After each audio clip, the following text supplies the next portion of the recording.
Hey guys, welcome to ASL Season 21. Today we'll be going through the ASL Season Open, and this is going to be the first of two Season Open tournaments. So basically, in the past, we had a tournament called the ACS, Africa TV Challengers Star League, I believe is what it stood for.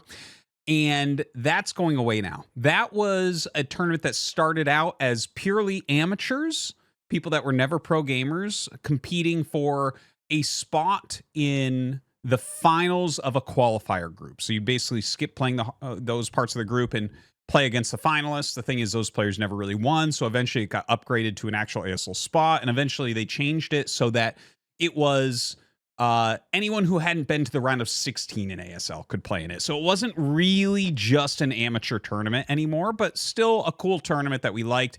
Didn't ever get clean feeds for that, so wasn't able to do any great casts of it or anything. Anyways, that system is gone. It's being replaced by something called the ASL Season Open. Now, these are going to be two tournaments that are going to be bracket tournaments. This one, and then in 1 week, there will be another one. And basically, the very top players, I believe, will be seeded in a little bit further away from each other. It's going to be, I believe, single elimination, best of one. I think at the end it goes up from best of one. But there will be a player that qualifies directly into ASL from this tournament. Now, I'm pretty sure that's the set of rules. I'm not sure about the maps. It hasn't been completely clear how this goes. So this could be like a little bit of rough production. This is the first time that I'm ever seeing any of this. So yeah, next week's will be better put together and everything, but that's basically what's going on here. As far as like what I think is going to happen here, obviously the 4 players that get seeds into ASL won't be playing in this, so it's not like Soma and Bisu, Snow, etc. Won't be playing. Looking at this, I did predict, someone asked me like maybe a week ago on stream how I thought a tournament like this would go. Well, it's best of one, a huge bracket, so that's like a kind of insane. It's really hard to say how that'll go down, and I'm not 100% sure on the entire format. So we'll learn that together throughout this video. My guess is someone like Queen will go through and end up winning it. I think it's got to be someone really, really solid with the top level skills. So that's kind of my prediction. But either way, we're just going to get this started and see what it looks like. And yeah, let's get into it. All right, so we're going to take a look at brackets first, and I'll just show you some of the players in here. So we have right here, this is Larva, and it looks like he ended up losing to YSC here, which is pretty impressive from YSC. He normally is not very strong in Protoss vs. Zerg. You can see he also beat DeWalt in that first round. Good to see DeWalt playing, though. Down here, you can see Bishop won, and Bishop ended up losing to Rush, who ended up beating YSC here. And then, Snow is in the tournament? Okay, well, that shows you I'm not 100% sure what's going on. Since he was in the finals, he has a seed into the next season. So again, I'm not entirely sure why Snow would be playing. But it looks like Rush beat Snow 1-0. Down here, this is Leda. And it looks like Snow had defeated Leda in there. So let's continue to maybe move through the bracket a little bit. Okay, so that's actually Ample. This is Ample right here. So Snow beat Ample. That's really... well, it makes me a little bit sad because you guys that watch ArtosisCasts know that Ample is one of these players I'm really looking out for this season. We also have Shine down here, and it looks like Shine won that first round. And, okay, so Ample's the one that defeated Shine. And as we go further down, so it looks like the finals of, like, this bracket, this group or whatever this is going to be Rush versus Queen. That's not a huge surprise to me. I know this guy, but I can't think of who this is right this second. Oh, it's killing me. I'm just kind of remembering these guys' names off the top of my head based on their IDs. Some people use their names, some people don't, so it's a little bit difficult. So as the thing goes down a little bit more, this is Bako. I'm almost completely sure about. And it looks like he lost to Sharp here. No big surprise. Park Jae Hyun. I believe that's just Hyun. I'm pretty sure. This here is Zealot. It looks like Queen took out Sharp over here, which again, that's not a huge surprise. This is why, this is actually what I was imagining to see a bracket like this. You're going to have like beastie players that are definitely going to be in ASL, like Sharp, go up, but they're going to hit players like Queen, right? Like the thing is, Queen, because we saw Snow in the bracket, I'm not as confident in the choice anymore, even though Snow has been eliminated and Queen is in the finals. But like that's why I was predicting someone like Queen, because I assumed the top 4 players couldn't get in, and I actually value Queen as still an ASL championship quality player. So that's kind of why that is. All right, going down a little bit further. Yeah, we see, a huge upset. Queen was able to take out BCM. For those of you who don't know, BCM is the guy, he did eliminate Queen in a previous qualifier season. He's the guy that's like an A-rank Terran, but cheeses the hell out of Zerg players. He's taken out Hero, he's taken out Queen. He's kind of a meme. They call him the working man. He's just like a Terran player that has a regular job and comes in and cheeses out Zergs in the qualifiers. So Queen beating him in best of 1. I guarantee you he opened pool first. Let's keep going. Okay, so I guess that's the end of that bracket. I'm not sure how many groups or brackets or whatever there are here, but this is obviously just a fraction of the pros that'll be playing.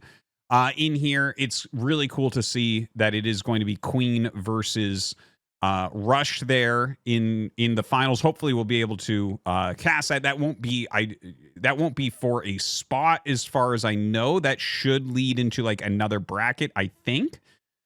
But again, I'm not 100% clear on this format overall.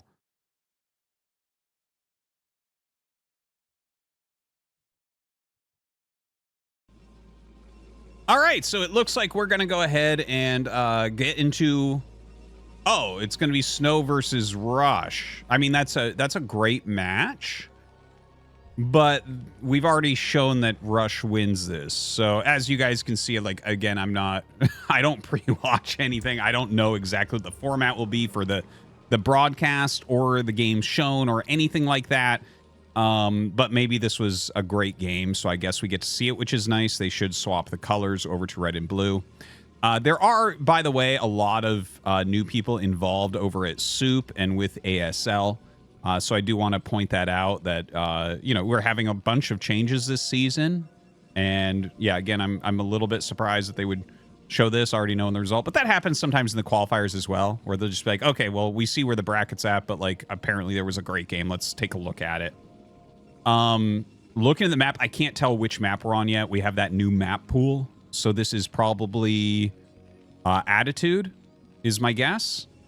Attitude has been a great map so far, as has Octagon, but we'll see that momentarily. Anyways, I hope that you guys are having a great time. I mentioned this briefly a little bit before, but now that you're watching the first ASL broadcasts, so like for all the qualifier stuff, this stuff will play first on my Soup channel, which is just Artosis on Soup. Right, like I'll be posting that link all over the place for people, and then a couple days later on ArtosisCasts. That's kind of like the new format that everyone's going to be following for ASL stuff. Okay, so I just want to make sure that everyone understands that that's clear. So yeah, and for the actual ASL, when that starts up, it'll start first on the Soup channel of myself and of Tasteless. I believe his is Tasteless, but I'll let everyone know, of course.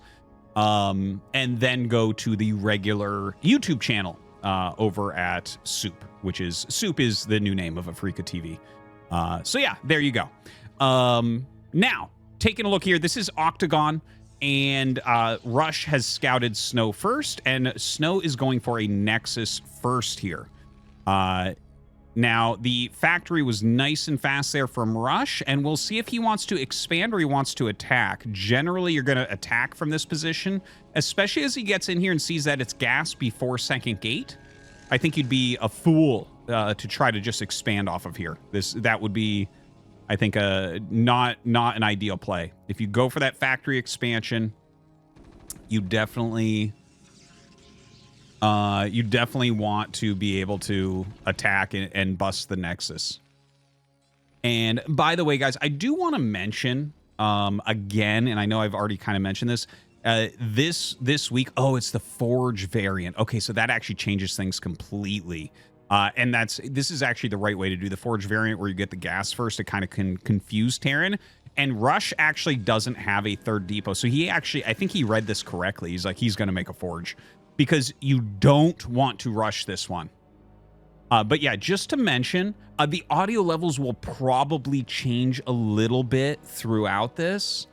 I just really want people to understand that, because, like, obviously I'm not watching anything ahead of time or anything like that, so I'm going to have to adjust audio, like, probably in between games and everything. So, like, if something sounds a little bit off, hopefully it'll be fixed by the end of the qualifiers, the season open.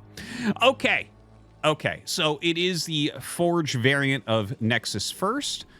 This was designed to stop the Marine Vulture SCV push, and it crushes that. Now, there are things that you can do. If you scout this and recognize what it is quickly enough, you can continue to mine gas and do a siege tank push, either with 1 or 2 factories, and both of those can end up working. But this is normal what we see from Snow, where you go 3 gates.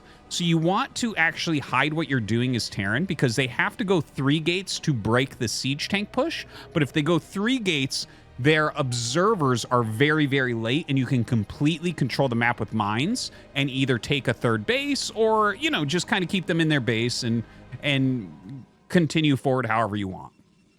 Right? There's like a pretty big range as to what you can do against this. Now, the problem is this is one of the highest worker differentials that you can get in the matchup. As you can see here, Snow right now is up 5 workers, right? Like, Rush hasn't missed a beat. He's taken no damage or anything, but he's down 5 and then 6. So it's like an in between 5 and 6 workers here. It'll jump back and forth probably for the foreseeable future. But that's a pretty big advantage at these numbers. You know, Snow, when you go for the Forge variant, you don't actually have to skip any probes. Occasionally someone will cut a probe.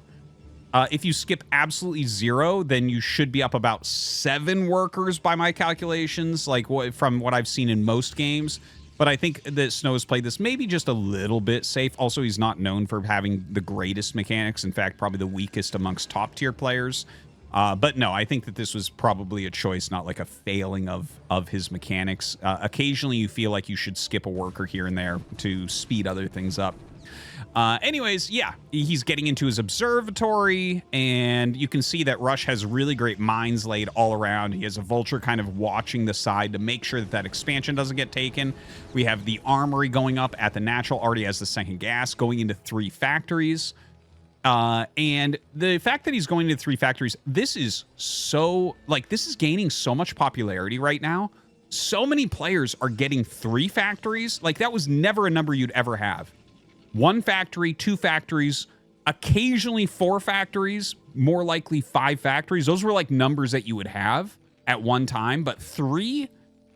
Oh, I'm so stupid. That's so hilarious. Well, I'm not doing the observing, as I think you guys know. That's an engineering bay, not a factory. I was like, that is really weird, and I got to talk about this. But no, that's just going to be an eBay.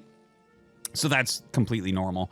And this is something that Snow does a lot, by the way. When he has mines containing him, he'll oftentimes ferry the probe over to make the Nexus a little bit quicker than having to walk through and kill mines. Because also when you're walking through and killing mines, if your opponent decided to go Vulture speed quickly, they oftentimes can pick off the probe a few times. But if you bring it over in the shuttle, much more likely that you'll get that Nexus on time. Just a nice little thing that Snow does very, very oftentimes. Now, the Dragoons are pushing over. They're clearing the mines. Rush has gone into a very stable macro play, and it looks like Snow is going to go towards Arbiter. This is incredibly popular right now in the Protoss vs. Terran metagame. All the high-end Protosses have gone back to Arbiter play. A lot of it is Reaver into Arbiter, which fits Snow very, very well. But, like, basically everyone that I play right now that's over 2300 MMR is doing this. It's like 80% at the moment. And I'm not 100% sure why. I have definitely some theories about it. I think it's just, I think Arbiter has been undervalued for a while. Everyone is doing the double robo speed shuttle for a long time. But the Arbiter play is really good. And the Arbiter play has always been very good at stopping earlier pushes. It kind of forces the game to go later. And Protoss is considered to be favored the later the game goes. Terran is very much a timing attack oriented race. Most Terran wins happen like before 20 minutes, for instance. So, but not at the beginning of the game, right? It's like there's very, very specific windows of about 2 or 3 minutes that almost all high-end Terran wins happen in. Okay, so taking a look here, Rush is just building out completely normally here. He's actually passed Snow in that worker count. Snow, though, he's spent a lot of money on tech. Like, that's what he's been doing. He's got his third base. He's spending money on tech. He's going to have a ton of tech, which he's going to be able to lean on a little bit and very likely take a couple more bases. But we have to see first, is Rush going to try to attack? He might just go for like a 5-fact timing push, which would be like, I mean, maybe it ends up working. Snow is way out of position with like with his Reavers. Okay, yeah, there it is, but he didn't slow this down at all. This is like where Snow excels that other Protoss players don't as much, is slowing down this initial push out with those Reavers. All right, a couple Vultures trying to run around, and a third base on location there for Rush. I prefer this so much to the push. Those of you who watch a lot of ArtosisCasts probably are aware I'm not a huge fan of moving out with 5 or 6 factories right now. I think it's the weakest part of the meta for Terran currently. Now, he scans and he sees both the Arbiter Tribunal as well as +1 air weapons. That's not a weird thing to see. Snow is definitely a guy who loves carriers when he can get to them. So it could be a transition from Arbiters into carriers, but you have to be really careful now that that's been scanned, because that is actually like, it gives you, without any doubt, a very strong timing as Terran. And in fact, he sees, like, look at this push from Rush. He's expanding to his third base and just kind of stomping everything back. Snow having to pull back now. Snow doesn't actually have that many gateways. Like, he's sitting on 3 bases. He's spent so much money on tech at this point. It's kind of crazy.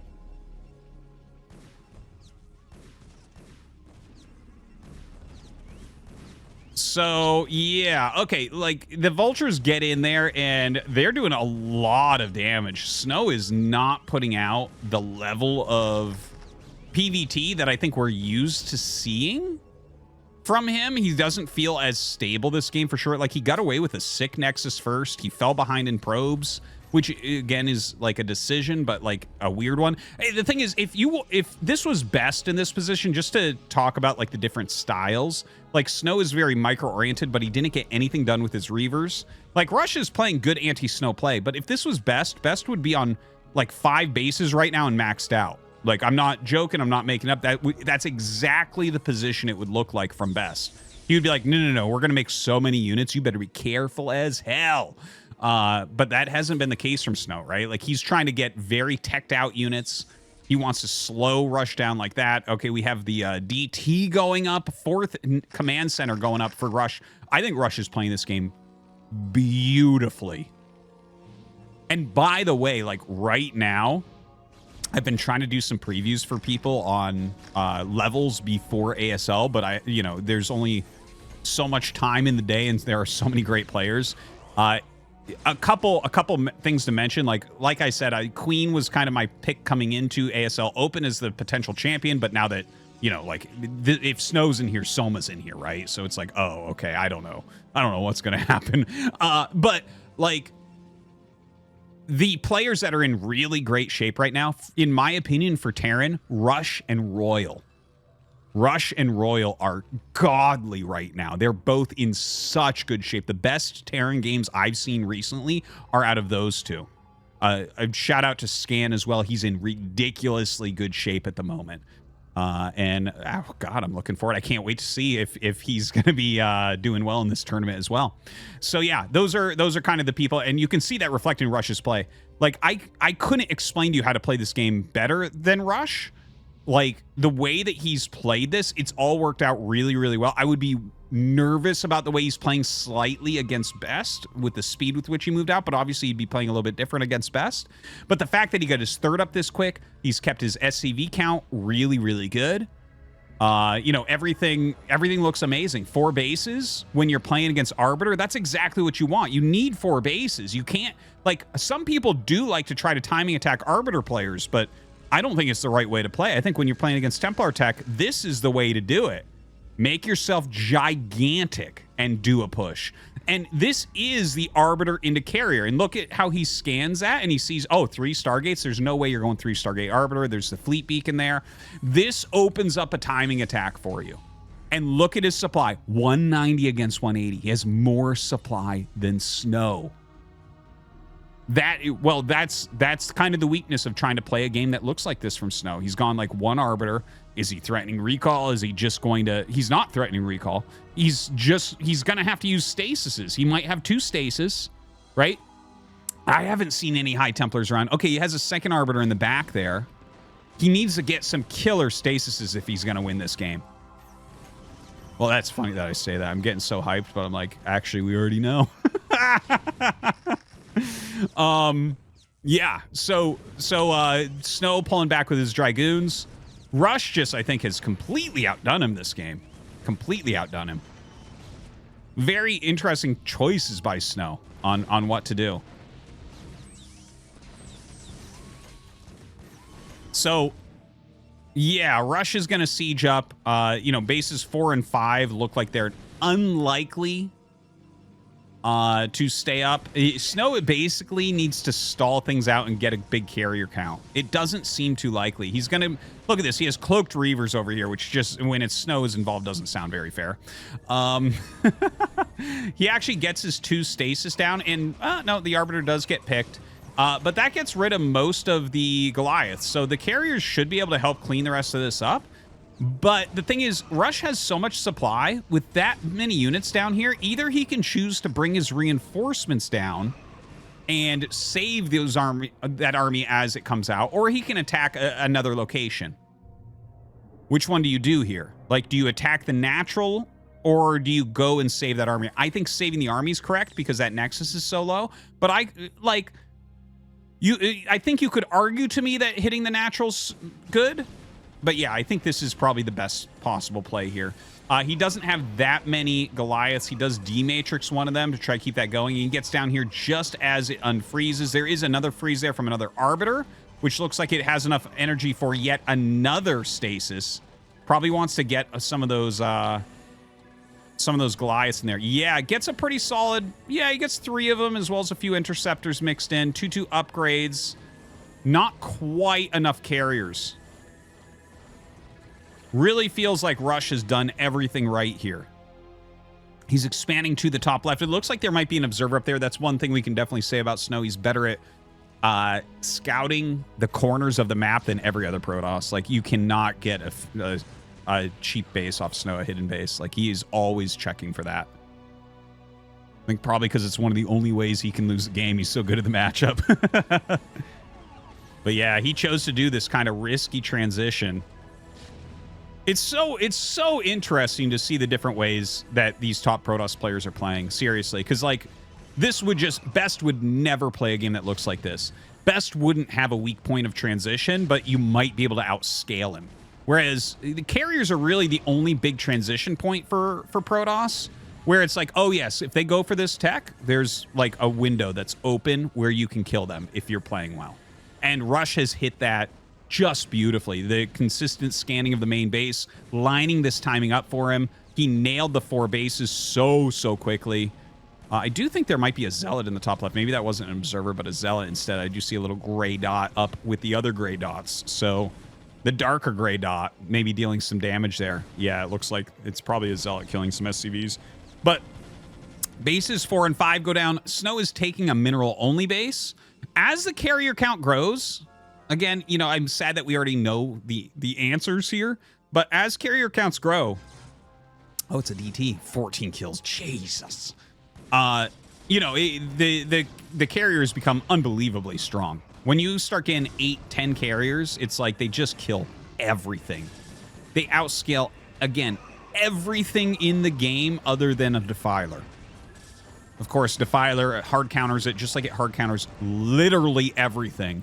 But, like, yeah, other than that, carriers are the best. There are technically things that can beat them. Like, if you actually, I don't know if you know this, but Valkyries, of course, don't deal splash damage to interceptors. But if you have actual max supply of carriers and actual max supply of Valkyries, the Valkyries win. The Valkyries actually beat everything that flies when it's max versus max.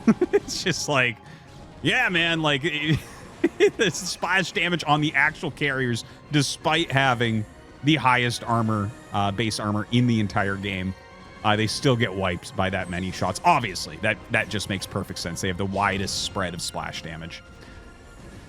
So, yeah, Rush comes in. He's going to bust up this Nexus. There's plenty of Goliaths. He's got those 2-2 upgrades. Snow is hitting that top left base once again, but even on the 4 base, Rush, in theory, has enough to end this game. I think it's really good that Snow is trying to stop that base because he needs, like, several things to go right. Like, he needs to stop that base, and he needs the carrier count to get up, and he needs Rush to be a little bit sloppy with his reinforcements, right? If all those things line up, Snow still ends up winning the game. And in fact, like, I could see a lot of Terran players losing from this spot because there's 8 carriers out now, but at 3-2, with the map control he has, notice how he pulls all of his units back to the center. This is beautiful because he's bringing the units from top left that cleared the goons. He's bringing the new reinforcements. He's going to get them all together. And it's like, okay, you can try to base trade with the carriers, but the Terran army will kill everything before you can do that. There's not a question. Look at the size of this Terran army. Maxed out. Ridiculous. He's got 74 workers. The actual army supply of Snow is very close to it, right? Like, he's down 25 workers or something. No, 35 workers and down just like 40 supply. So yeah, he's actually, army supply wise, he's very, very close to Rush. But 3-2 Goliaths in this number, maybe if he had a bunch of Psy Storm, there would be some sort of chance. Oh, nice pick off there. Yes, he's making Archons. So I think he didn't even really get the Psy Storm upgrade, probably is what happened here. It's like, oops, well, I need something. So you just make what you can and hope it works. But I don't think it's going to be working here. Carriers just kind of flying through the middle of the map.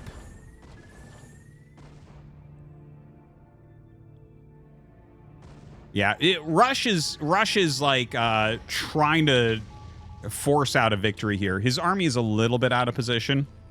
He has enough Goliaths to slow these carriers if they try the counterattack. Okay, here comes back his main army. I'm mostly just looking at the mini map. I guess I can show a little bit since I have this cool drawing feature now. So his army down there, like, you just got to watch what that's doing because the carriers are flying in here and it looks... Oh. Okay, so there are a few different ways that you could go about trying to win this game. So right now there's just turrets everywhere that are annoying him. But... like, for instance, if this was Mini, he would probably go kill every command center and try to go DTs or something like that. And you can see, like, Snow, he's thinking about this, but it doesn't feel like he's super, super committing. Well, he's obviously super committing, but, like, we don't see him actually finishing off the command centers. So he damaged 2 command centers heavily. He's being chased out. He's getting the command centers in the top left. Excuse me. And, yeah. Rush right now is just making like a ton of factories over here. The thing is, if Snow stayed in the top right and killed all the factories, Rush was already preparing for that potential. But instead he came over here, so it's like, okay, yeah, maybe you stop all these factories. Oh my god, he didn't kill the command center. I wonder if Rush will even repair that. I think a lot of times you say, like, okay, that's dead, and you just don't even think about it, and then you won't repair it. And then people watching and be like, I would have repaired that. What? He's not good enough to repair that. It's like, no. He literally isn't even looking at that. He's so focused on other things, and he just assumes it's dead. That's the type of scenario where it's like, ooh, am I better than a pro gamer this way? No. That's why you're not better. Oops. Okay, that's game. GG.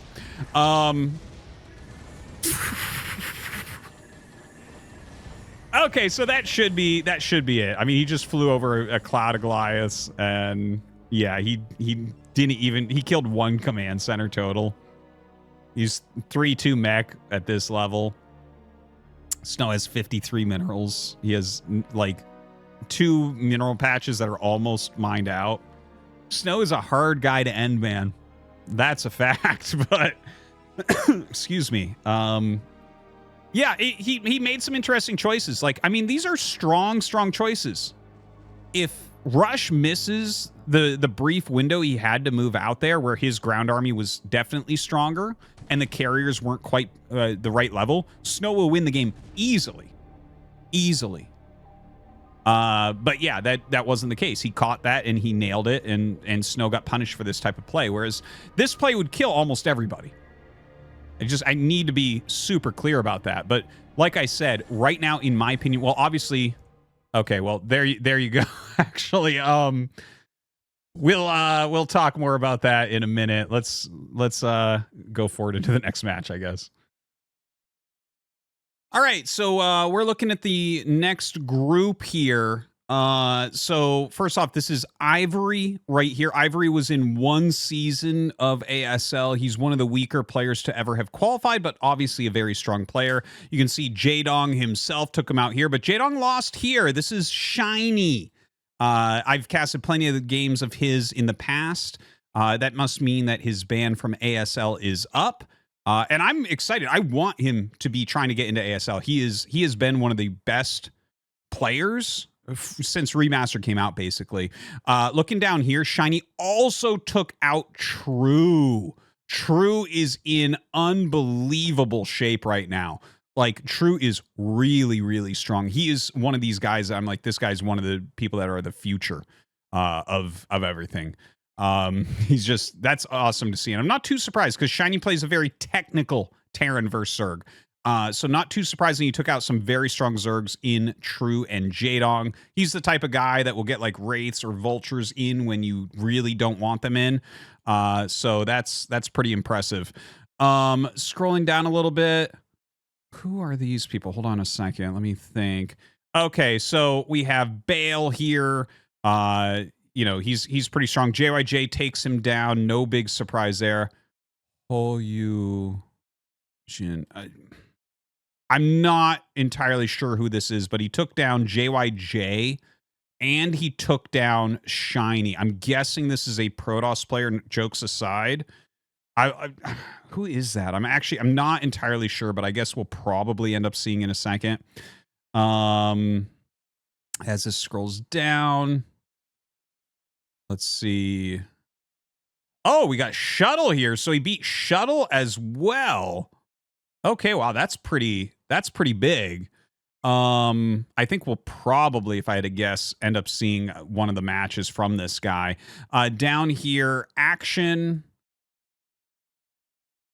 Oh, I know this guy, but I can't think of who it is right now. Yeah, Throne. He's just an amateur Zerg. He's pretty good. 910 played. Okay. This is 910 ETE, a very old school player. He's actually run ASL. I heard that he's stepping down from that and doing something else now, but he's actually the guy that's been in charge of ASL almost since the beginning, I think. Definitely very, very early on. This guy is so important. He was a Terran player, a Terran pro back in the day. Not a well-known one by any means, but he was good. He was solid, and he's been working at a Freaka TV then Soup for a long, long time. In fact, you guys might know the map website that updates all the pro maps. That's his website. His ID is 910. That's why it's like 910.tstory or whatever it is, right? So yeah, he was trying to play. I'm not surprised Throne took him out. Yeah, Shuttle took out Action. Let's let that move down a little bit more. Ooh, Scan lost. Okay, so this is Kid the Chinese Zerg, and he lost to Shuttle, who moved up and beat Movie, and then moved up and beat Action, then moved up and beat the guy that I'm not sure who that guy is, but we'll see. We had Scan here. Unfortunately, Scan lost a best of one TVP to Movie. It's not a huge surprise.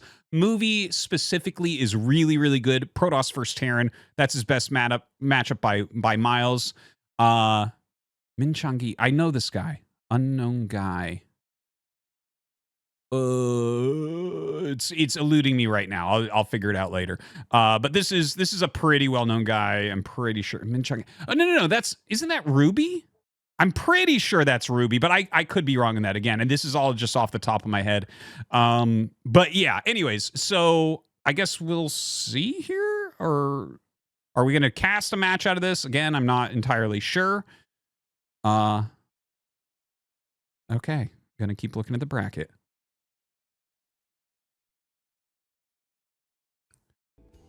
All right. We're going to get into a game here.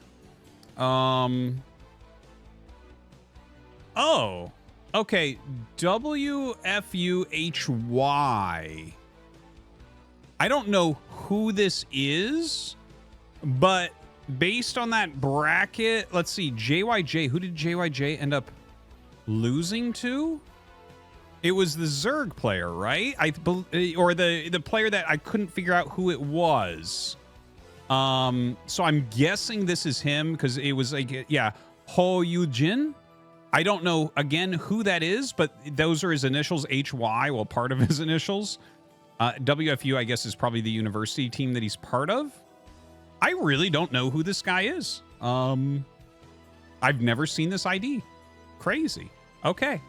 Well, that's what we're going to be casting. I am trying to adjust the volume a little bit, so hopefully this sounds a little bit better than the previous games. Don't let me know in the comments. I'm fixing it throughout the cast, so it won't help me. If you are, oh god, the audio, whatever. Yeah, it just chill. I'll get it down eventually. Okay, so I'm actually trying to look this guy up, but I have no idea who this guy is. Oh my god. Who is this guy?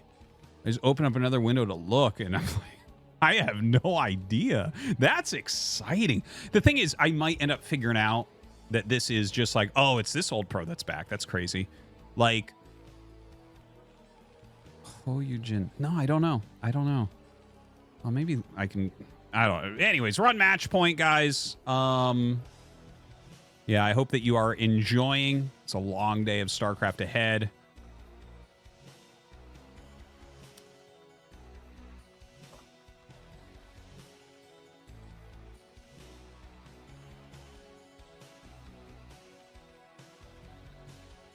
Yeah, his ID is just HY as far as I can tell. I've used just about every resource that I know of to try to look him up in these quiet seconds between Seawall and Wikipedia, and yeah, I'm not sure who HY is, but exciting that he's kind of crushing through.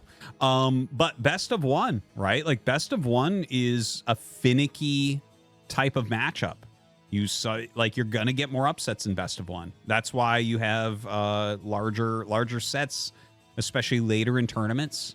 I know personally, like I've flown to so many tournaments and talked to the admins on site and been like, listen, you can't have this best one. People flew in, right? There's all sorts of stories about that in the old days where it's like everything was supposed to be best of one all the time. Because people who make tournaments, here's the thing, there's multiple different ways. Sometimes the people who make a tournament just don't understand that this is crappy.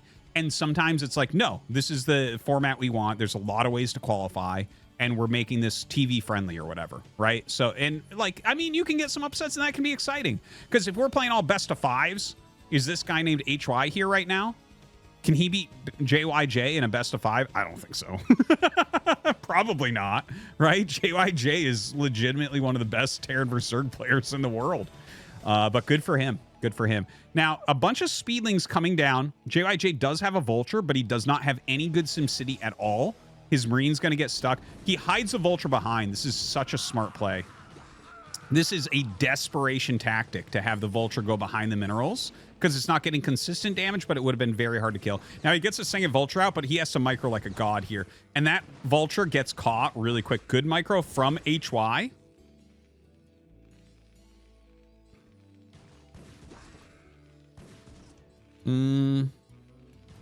Wraith is on the way. There's still potential here. Well, I guess, again, we pretty much know what happens, but there's still potential here from HY. I mean, from JYJ. Well, not anymore. But when you're making a Wraith and you're making Vultures, it's like, okay, well, you can actually out-micro everything Zerg can make this early. But it looks like we're just going to get, like, Speedlings, mass Speedlings killing him. He has a Hydralis down the way. He has almost no drones. He has 9 drones, guys. 9 drones. Just looking for that quick victory. The game is extremely close to over at this point. Excuse me. Just purelings coming in. This is a ladder player, guys. This is like... People laugh when I'm like, the pros are so lucky that they don't have to play against guys like this. And people make fun of me and they're like, no, they're not. It's like, no. Their builds don't work in the real world. This is the real world. This is the world that the rest of us have to play in every day, where someone just holds down the Z key. Well, this is StarCraft 1, not StarCraft 2, but, like, you know what I mean. It's just spamming Zerglings out. The guy literally has 9 drones. He has 9 drones. He doesn't care. He just keeps making them. There's a Hydralis den up behind. It's like, yeah, GG. Okay. There goes that game. Okay, we're going to go into another bracket here. Okay, so we have Motive. Looks like Motive fell immediately. Mongoon. That's Mong. I'm almost 100%. Yeah. That's Mong. You know, the Terran player who is famous for eating the hot dog. Looks like he took out Probe, who's a strong Protoss amateur. Mingu. I'm pretty sure this is a strong amateur Zerg, but I could be wrong on that. Yeah, Mong here. Chidongwon. Looks really familiar to me, but it's not coming to me right at this second. So it looks like Mong doing well in this bracket so far.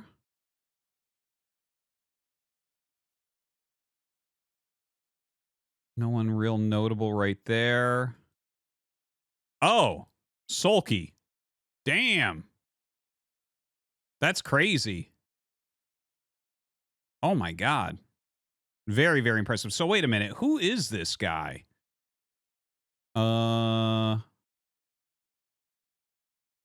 so I actually I just stopped for a moment to go and check to see who this guy is right here.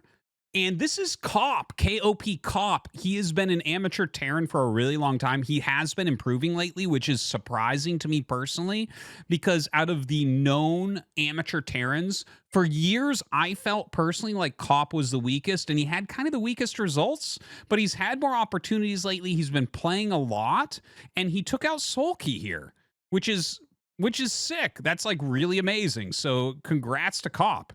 I believe he is the slowest of all the really strong amateur Terrans.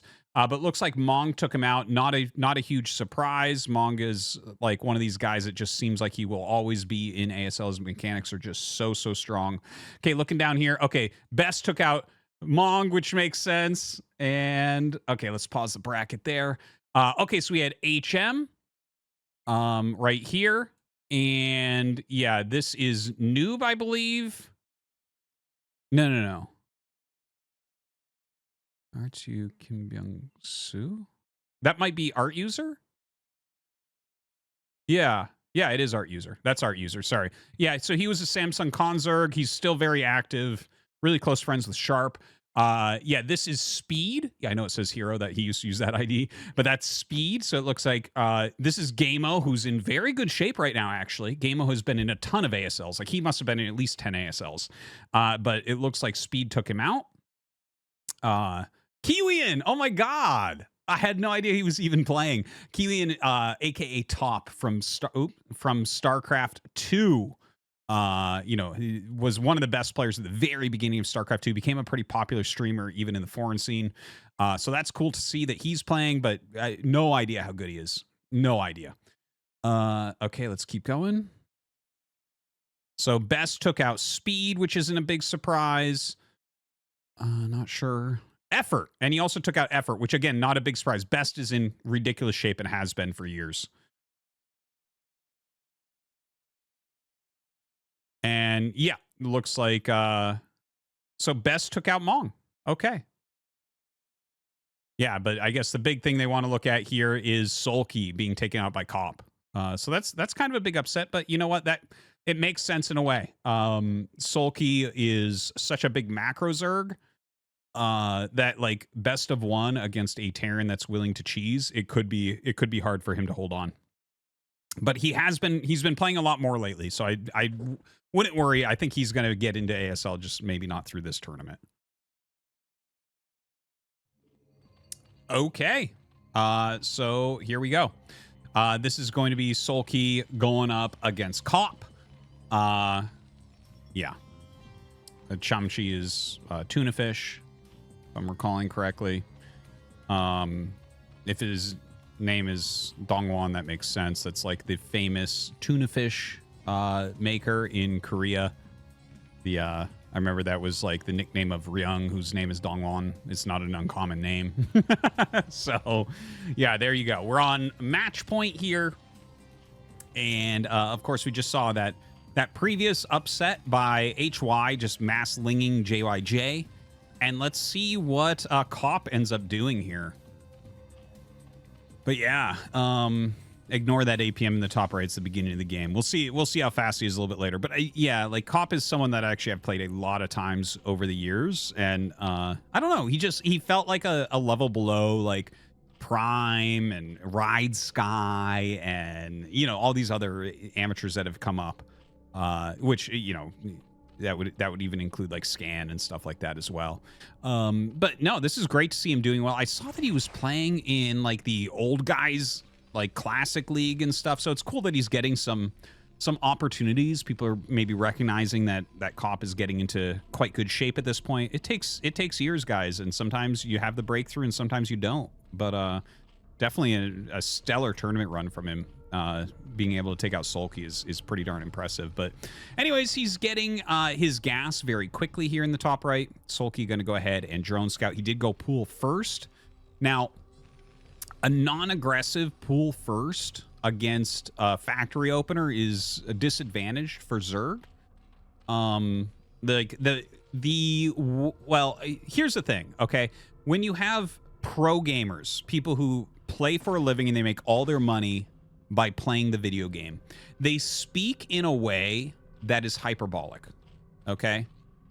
Now, obviously everyone uses hyperbolic speech sometimes. But like, for instance, anyone who's a StarCraft 2 fan probably knows this because Taste and I have joked about it a lot, but like you watch Home Story Cup, for instance, where the pro gamers do tons of commentary, and they will literally, it'll be like a hilarious cast where they're like, oh, he's dead because of one mistake, right? And then the other guy makes a mistake, oh, he's dead. And it will literally, I've heard that sometimes like 7-8 times in a row in one cast where they called one player dead over and over and over. Okay, so I'm trying to point out that pro gamers speak about things in a very hyperbolic way. But that's how they speak about this matchup when you go for like a kind of defensive pool first. If they open factory, a lot of pros speak about it in that same way where they're like, he's dead. Very good repair there. Very good repair there. So yeah, I wanted to point that out. Now, I think in this case, it's slightly closer to true just because your hatchery comes up later. You have to make the sunken. You've already sacrificed drones. And then it's like, okay, is he going dropship to get vultures in your base? Is he going speed to run by? Is he going for a wraith that you're not going to be able to block because your layer's a bit slower? Like But anyways, I wanted to make that clear that it's like, you shouldn't think games are instantly over too often. It's like, I try to be pretty honest with it when I see it and I think it's happening, but yeah. So this is a very disadvantaged position for Sulki. That was blocked well by Cop, the initial Zergling assault. And now the Vulture coming across map, he has the Sunken up. You can't really run past the Sunken with a Vulture, especially if they have any units there. Like, they can even pull drones. At certain angles and certain positions, you could run past if nothing tried to block, but not in this one. Like, he cannot get past there. Okay, Starport coming up after the expansion here from Cop. And he is mining quite a bit of gas. So is this going to be a Valkyrie rush? It looks like he's getting upgrades for the Vultures right now. Vulture Valkyrie has definitely popped up a bit. People are using it a little bit right now. It's a really interesting build. I was trying, like, I think a lot of Terrans have the same ideas where they're like, you know, if you went Vulture Valkyrie, that can actually deal with literally everything Zerg can do. But the execution of that is so much harder than the idea. Like, I was trying to make a build like this work, you know, maybe a year and a half ago, and I just, after about 2 games, I was like, I can't do this. I don't have the skill set that can make this work at all. But I've seen it popping up more lately, which is cool because it's really, really hard to use. You know, you have to basically micro every unit like you're playing a MOBA or something. Like, you have to keep your vultures alive. You have to do things like this, pick off every single Zergling. You have to make sure your turrets are all in the right location. You maintain all your Valkyries, that type of thing. So the speed vultures coming across the map right now. You know, they're not going to be able to run by there, I don't think. He might be able to actually get 1 to 2 in if he tries this and he micros really well. No, that was not it. Like, you would have had to make a hole through the lings and run through. You don't have enough time to kill them all before the sunken gets you. So he tries, but there's enough there. Muta's going across the map. Sulki already knows that this is going to be a very tough position. When you see that Vulture speed, you already know as well it's going to be Valkyrie, because you can't really go Vulture speed into Goliaths, because the Goliath range is one of the longest upgrades in the game. It takes so long. So, yeah, not super doable. Missile turret coming up just in time. He's even got the Marines around it, knowing it's going to be the latest one. Good attempts. Yeah, just pumping out those Valkyries right now. I would imagine that he'll just go straight into bio from here. This is not the type of situation where you can go into mech. Your economy is not really big enough to support any sort of mech play from here. It would be much too slow. So we should see him go into like probably like a 3 barracks type of play with Valkyries is my best guess.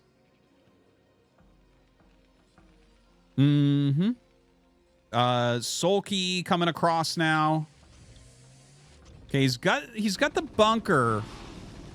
This is like Sulki trying to get like a winning move right here.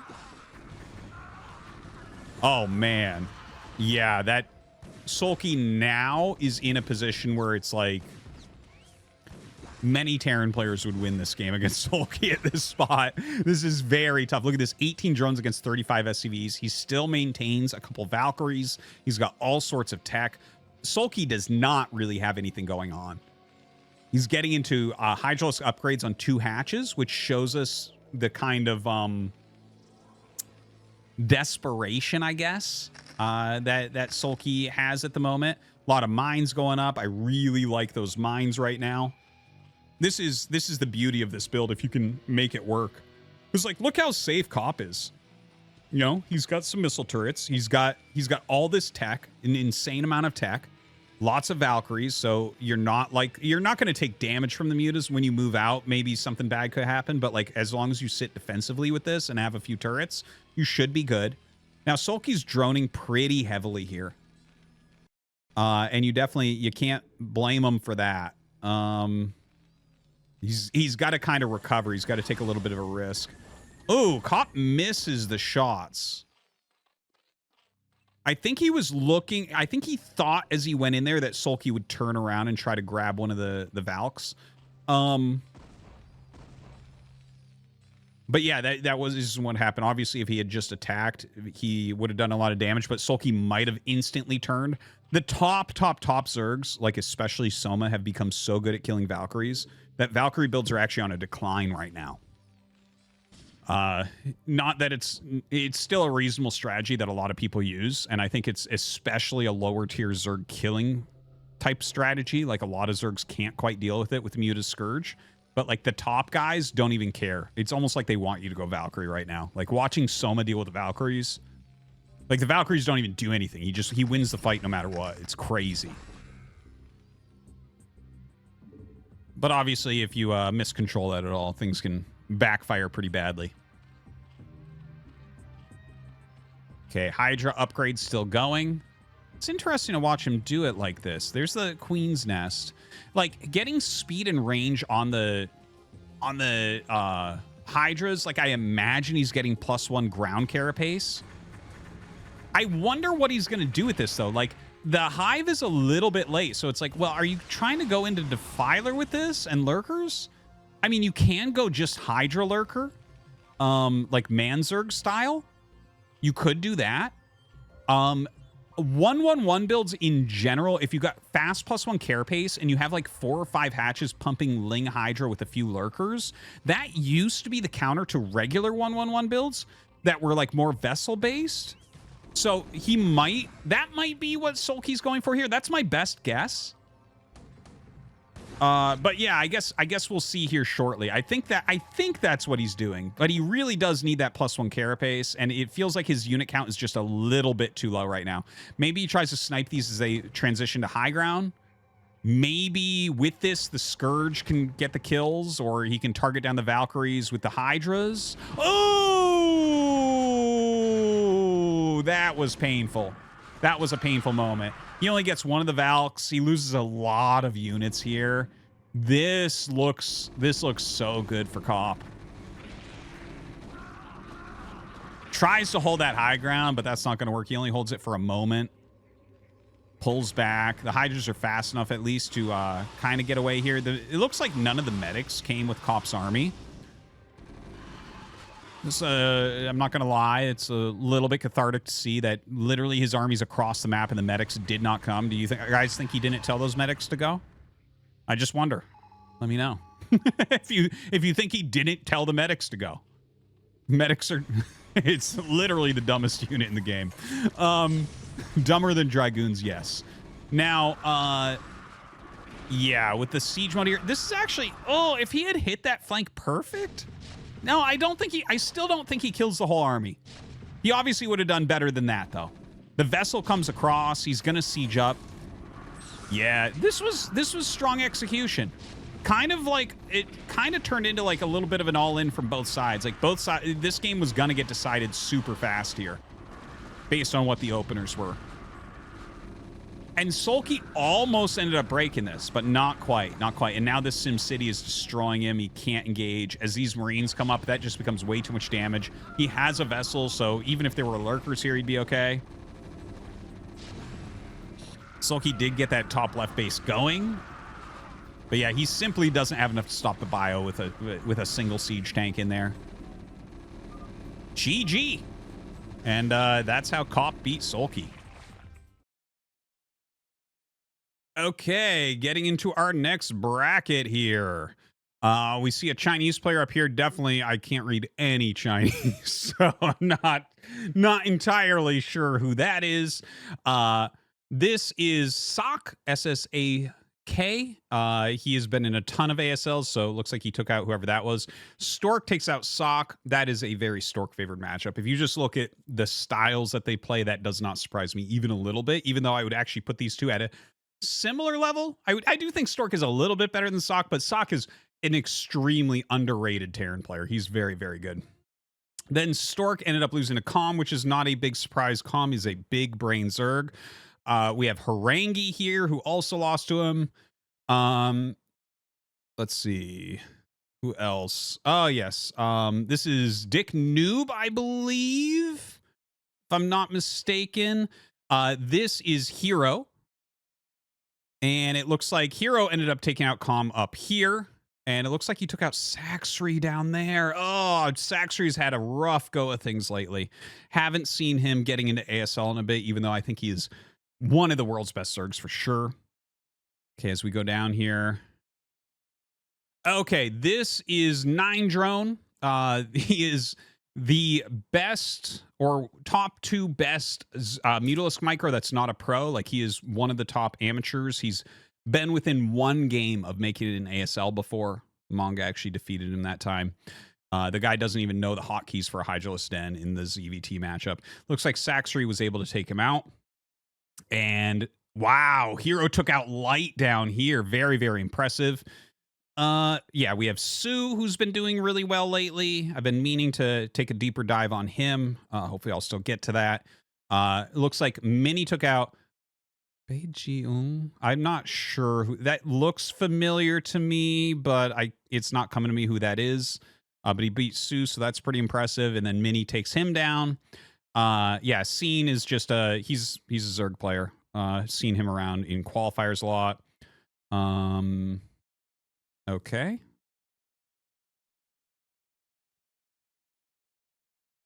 And this bottom part of the bracket. All right. I've seen this guy around a lot. I'm not entirely sure who that is. Light took him out though. Who is that? Chung Young Do. Not entirely sure who that is, but anyways, this is Mihu.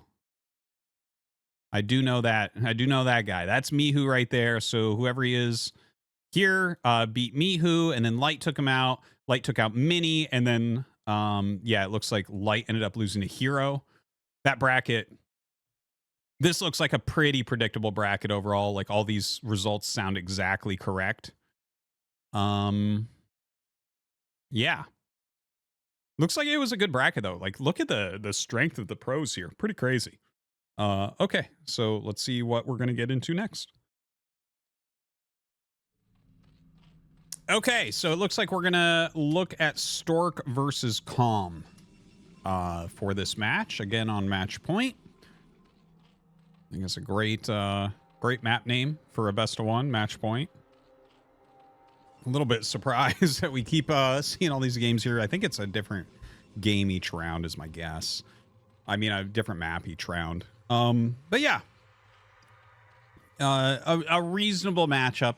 You know, I think this is Stork's weakness. If his PVZ was his PVT level, I think he'd be a top 8 guy regularly. But yeah, like not necessarily every season. It's just he's extremely good PVT, and his PVZ is sometimes really godly as well. Just to be clear, it's not like he has weak PVZ or anything. Like I remember there was in the KCM Race Survivor Series, after Soma won ASL, Stork crushed him in a macro game. It was actually really cool to see. I was pretty surprised and impressed by that. But yeah, Stork, I think a lot of people are sleeping on Stork. Like I still think Stork has potential in him, you know, and I think the same 100% for Jaedong, and Bisu almost won last season. So like the greats, the old greats still can do it. I definitely think so. They got to keep practicing really hard, and you know, find that if you're not motivated to do it, you're never gonna be that strong, right? Like you got to want it, you got to practice for it. We've 100% seen that out of Bisu. I think we've seen out of Jaedong lately too, and you know, I guess I haven't paid complete attention to how much Stork is playing at any given moment. But yeah. Anyways, it's a Nexus first here against Comm. You know, Comm, for those of you who are newer fans or maybe just don't remember, Comm did win an MSL way back. He's one of the brainiest players that we have. Like a lot of the great builds that you see pop up, basically like Comm and Flash probably have more to do with other people winning than anyone else. Because a lot of the greatest strategies and the greatest analysis of how to improve a strategy comes from those two. And there are more too. Like Soma's a pretty big brain. You know, I think True is showing some cool stuff right now. But it's like like specifically a lot of people in interviews thank Flash or Comm based on matchup or who they were talking to, obviously. For helping them to like have that little bit extra oomph to be able to use a strategy and win with it in ASL. So yeah, Comm, I remember, what was it, last year? It was #1 on the ladder before one of the seasons. Like, but it feels like I don't know, he's one of the guys that gets teased a bit. People ask me, like, everyone makes fun of Shuttle all the time. Is like, what's his level, really? It's like, well, I mean, Shuttle's like an ASL level guy. Like, yeah, that's the thing, right? You put it, it's like just the nature of living living things, I guess. Like if you put a bunch of chickens in together, they'll peck to death like the weaker one or whatever. It's kind of similar in this. It's like someone's just the easiest to make fun of, and so everyone does it. Like Shuttle is a great player, and yeah, he screws up, and he's not the best player, but he's still super strong. And Comm is one of these guys as well, where he definitely gets made fun of a bit, but like the guy is super strong. Anyways, taking a look at this game, enough about their funny little backstories and whatnot. You know, it was a Nexus first from Stork, so he should be pretty happy with his position. The layer is coming up here for Comm. The Zealot is kind of walking around, and I think he's going to want to pop that in and see if he can figure out what's going on. Interesting that he already took out the minerals there on the side. Not something I would expect to see this early on when he doesn't have a lot of Zealots at home or anything. We'll see if that bites him in the butt. I don't think it will in this particular game. It doesn't look like Comm is trying to do anything hyper-aggressive or anything. He's just teching up. I think he's just going to go into Spire pretty cleanly. The Zealot going to come up and get some excellent scouting intel. I don't think there's any Zerglings over here right now. It's just drones. So he can do some harassment, and he sees the layer is done as well. And he sees drones going out. So, like, he knows about that third in the bottom right. That's very normal anyways. He'll come up. He'll see the health on the Spire. Like, this is already worth the Zealot. Even if he lost the Zealot right this second without making any drones run away. Oh, and he gets a drone. Really nice. Excellent Zealot. No question there. Gets a Ling as well. This thing is already definitely more than paid for itself. Yeah, and in fact, there you go. He's killed 3 Lings and 4 Lings and a drone. So he's already killed 150 minerals worth of stuff with this guy and lost mining time and a full scout. And it just, everything looks really, really good here for Stork. Another Zealot there in the bottom right. Speedling's going to be able to clean that up, though. And he gets another drone. Are you kidding me? It kind of looks like... I mean, obviously we already saw the bracket, but I'm like, this is kind of crazy for Stork. Like... How does Comm go ahead and take this game forward from this type of position? He's lost multiple drones. Everything's scouted. It was a Nexus first. It's like you write all these things down on a piece of paper, and I'm like, yo, Stork. Yeah, he's got it. No problem. But I guess we'll see. Corsair over here harassing an Overlord. And yeah, Templar Archives coming up, getting a few photon cannons. There are some Speedlings running around. It looks like he has just enough Zealots now to stop Speedlings going through if he sets them up correctly. I don't think that he'll try for anything like that anyways. Another Overlord looks like it's going to maybe get picked here. The one thing is you're going to want to be careful about not losing these Corsairs. Mute is, like, if you lose even one Corsair, some of these great Zergs can take that to a victory. Okay, pretty good driving on flying on the Corsair there. Yeah, he'll be able to get these back to the cannon. Scourge turnaround. A few Zealots going up for a little bit of pressure here once again.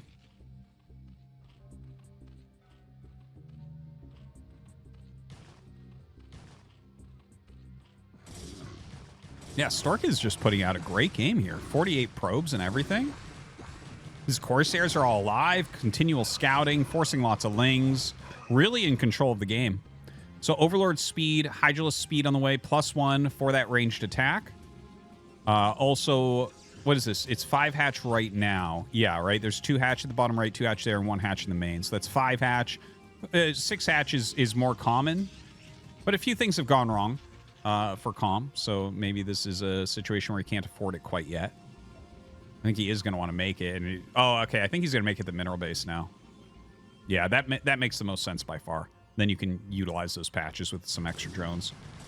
So yeah, that looks good. Comm actually recovering pretty well. This is one of the things, like, a few of these matchups, like, I would say Zerg versus Protoss, like, you can definitely sometimes recover from these positions that look really bad and end up winning the game. The same would definitely be true in Protoss versus Terran. Like, Terran can be ahead, and then Protoss just kind of, like, recovers, and you're like, oh, look at that, okay.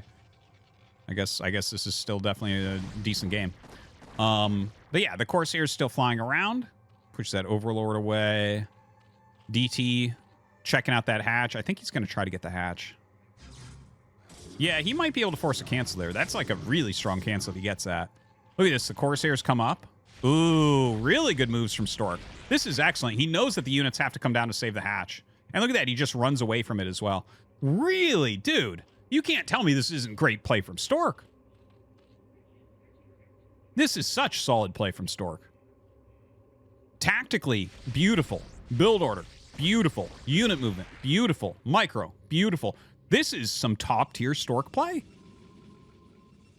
Without question. So he's got 7 gates right now, and it looks like he's going to set up the 3rd base at the mineral. Now, this is where things get a little bit dicey, a little bit tricky. That high ground is going to be really hard to break if there's lurkers there. Excuse me. Comm might... Oh, that's a lot of Scourge. He might be going for drops. We don't know. He did definitely get Overlord speed, which is normal anyways, but you never know. Basically, a match point has these really long main bases. So, like, you can act like you're putting on pressure and then drop into it really, really quickly, and it's a lot longer for the defender to get back. And there's, like, just so much range that you could drop it within, too. It's just, like, the main bases are huge on match point. Huge. Some of the biggest main bases we've ever seen. Oh, dude, when you see that many Overlords in a clump, I'd be thinking that this is maybe a drop coming up. Oh my god, and he catches all but 2 Corsairs.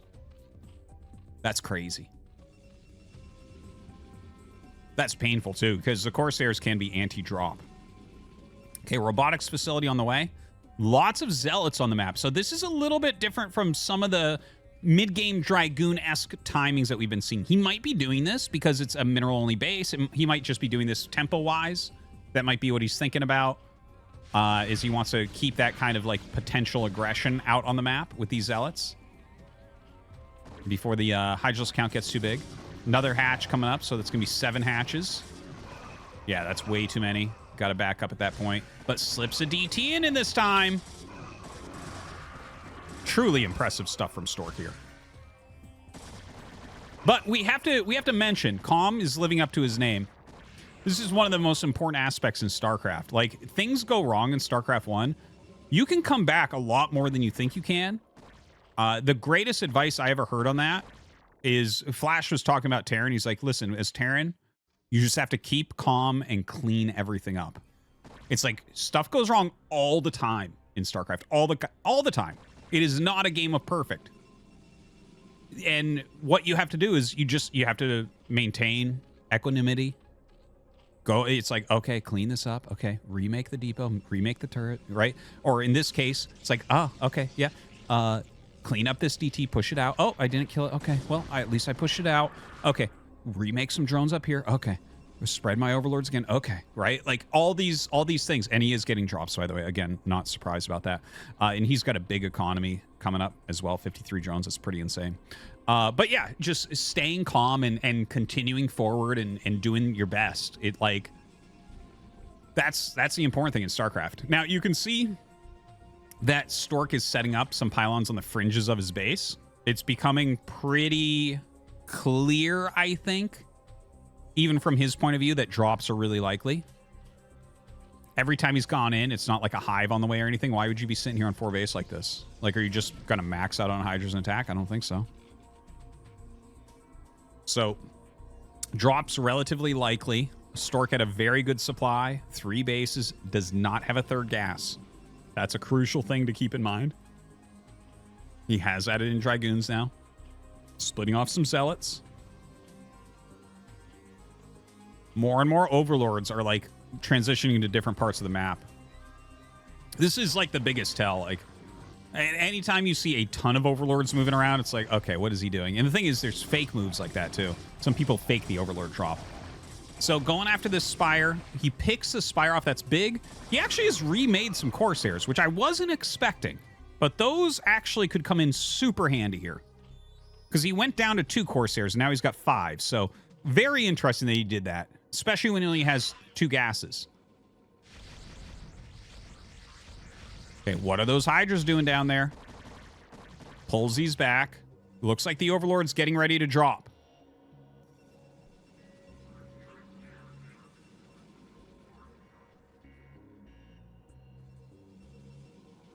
That is going to be a killer drop right there.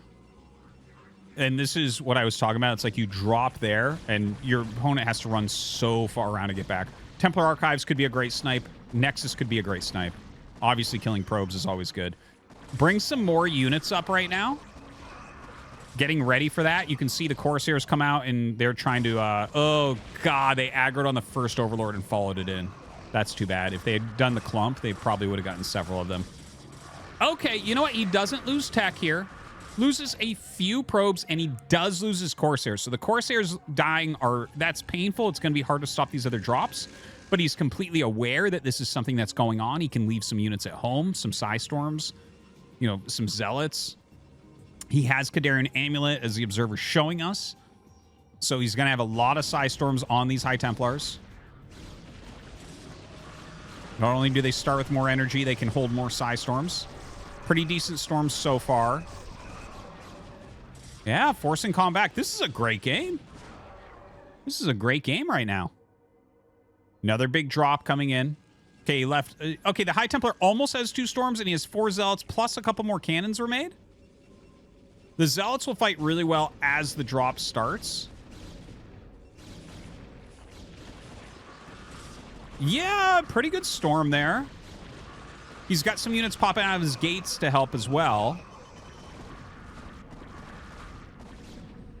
He's losing a bit. Now, Stork attacking in. This is where you got to be careful. That was not a good storm. There you go. That's a better storm. That's a good storm. He doesn't have that many storms right now. You can't be losing these Dragoons. Uh-oh. Looking a little bit rough for Stork.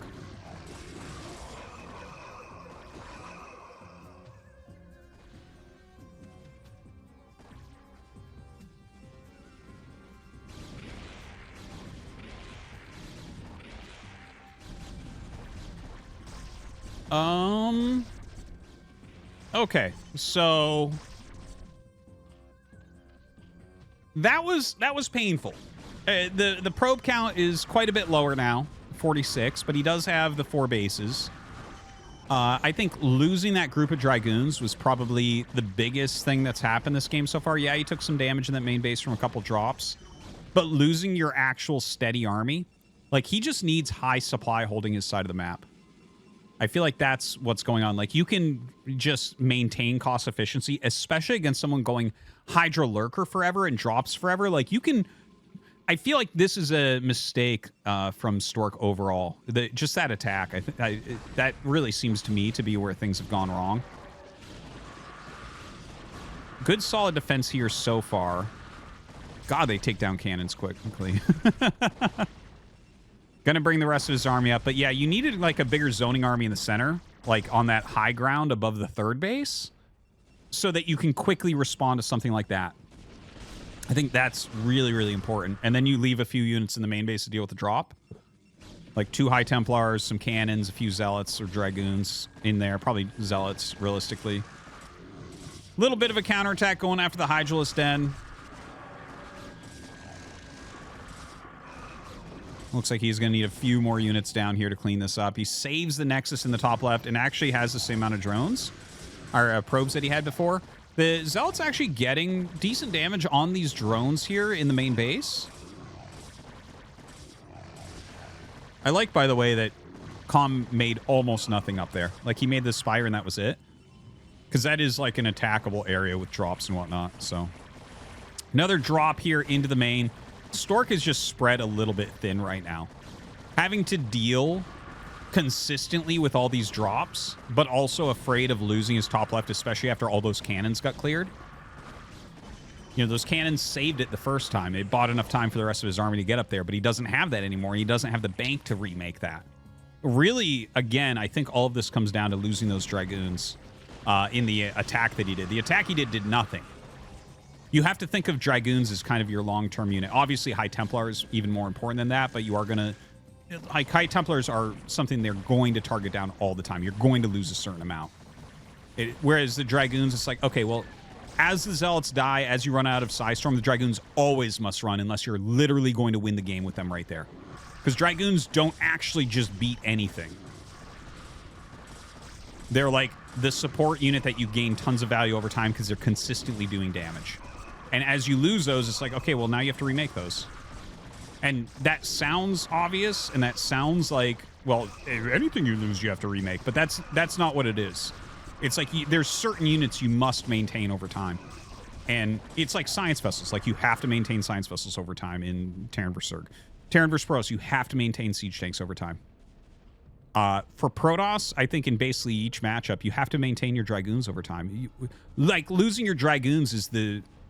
If you see someone lose all their Dragoons, for instance, TVP, Scan told me this once. If they lose all their Dragoons and you still have like 5-6 tanks, attack. Because they have to remake the Dragoons and they have nothing to slow you down, and Zealots without Dragoons don't do anything. It's just like, yeah. But that's like kind of a universal thing when you think about it, so. Anyways, Comm attacking towards top left.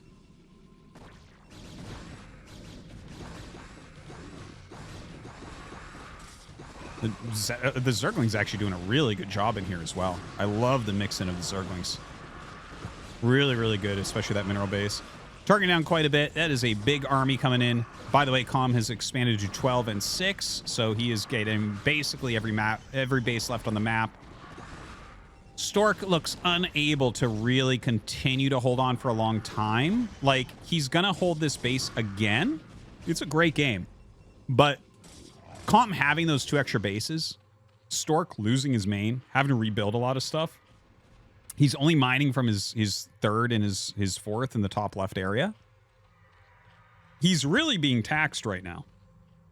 I do like the idea of the Zealots coming out. I think that's really smart. He has to find some way to put some counter pressure on and keep his opponent back. Like, if those attacked up there, that'd be really smart. By the way, +1 attack, +3 armor for Stork. That's not an upgrade set that I see that often. It very oftentimes goes +1 attack, +1 armor, +2 armor, +2 attack. But yeah, he chose to get +3 armor over +1 or +2 attack. Really interesting. Can't really say anything negative about it. He's been pretty Zealot heavy, pretty High Templar heavy.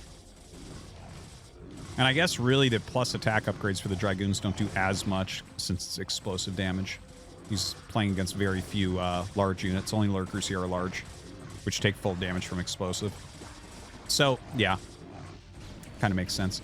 A lot of Dragoons here waiting for the new drop. There you go. This is the type of thing Stork needs in this game. Oh, wow. Just crushes. Just crushes there. That's awesome. And he killed that 12 o'clock base. What a game. What a game we have right now. Stork is just... Seriously. Let me know if you guys think the Stork is playing like a monster. Like, he looks really, really good. Some things have gone wrong, obviously. But putting out a very solid game here.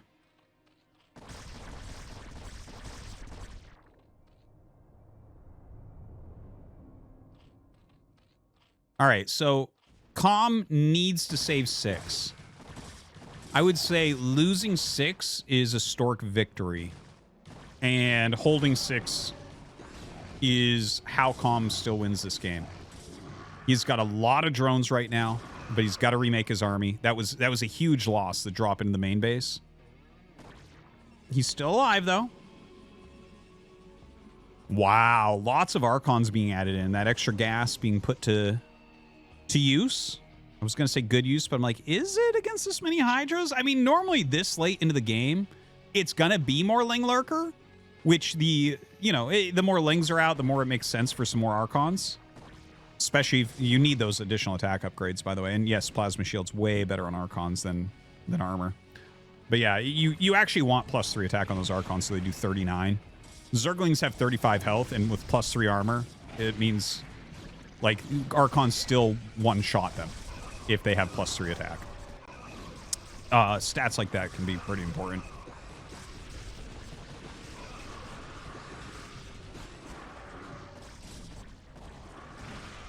Well, Stork trying to break through. The Lurker Egg Wall doing a great job.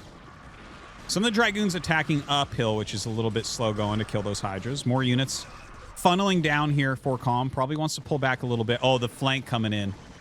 Okay, that there Losing this army, for me, that's the nail in the coffin for this game. You can't, like, he finally remade a sick-looking army, and now it's gone again. And look at this, he's just running around with gateway units. Well, all of them are gateway units, yes, I know. But, like, look at this, 4 Dragoons, a handful of Zealots. It's like, this is not a 23-minute army. This is just, like, what he was able to make. This is something you might run around with earlier in the game. But at this point, like, you need the Archons, you need the Psy Storms, and he just doesn't have the numbers that you really need, or the composition that you really need. Has a lot of Psy Storm right there as he brought all those High Templars forward.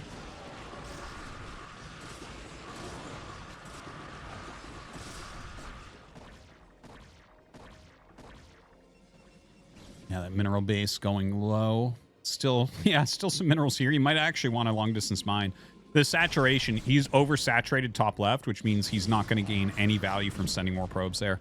So it would actually be better to send whatever leftover probes to the main base and let them long distance. There's no sense in having, you know, 40 probes on 8 mineral patches or whatever it is in top left. Ooh, the lurkers come in and try to catch this, but actually Stork catches that burrow. A little bit painful there. The lurker egg walls have been fantastic here. That's the type of thing a brainy player likes to do a lot. You see Larva do that a lot as well. Yeah, Larva. Brainy Zerg. Being so efficient against these Zerglings. The Archon Splash there actually really, really helping.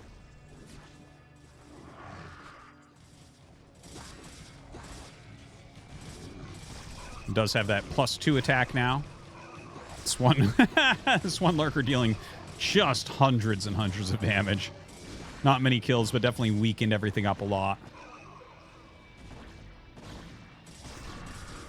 Stork going to be able to pick this Nexus off, or not Nexus, but tree off once again.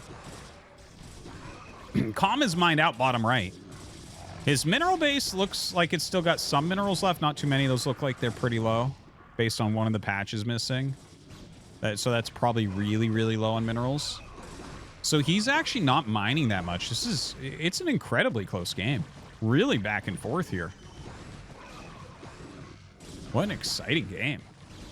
Some good micro here from Stork, trying to grind these down. Ah, the Ling's getting a few extra Dragoon kills I didn't think they'd get, but Plague, good spell Toy have. Yeah, Stork is almost out of minerals. We see that a lot, but normally it's on 2 bases. When Protoss dies because they lose minerals, it's because their 3rd kept getting denied. But here it's like, well, the 5th base is very hard to get to. Almost 27 minutes in right now. He's saved up the money. He's got to let the creep go away. So the rest of this game should be focused around Stork trying to hold that base. There's really not much else that can happen on the map.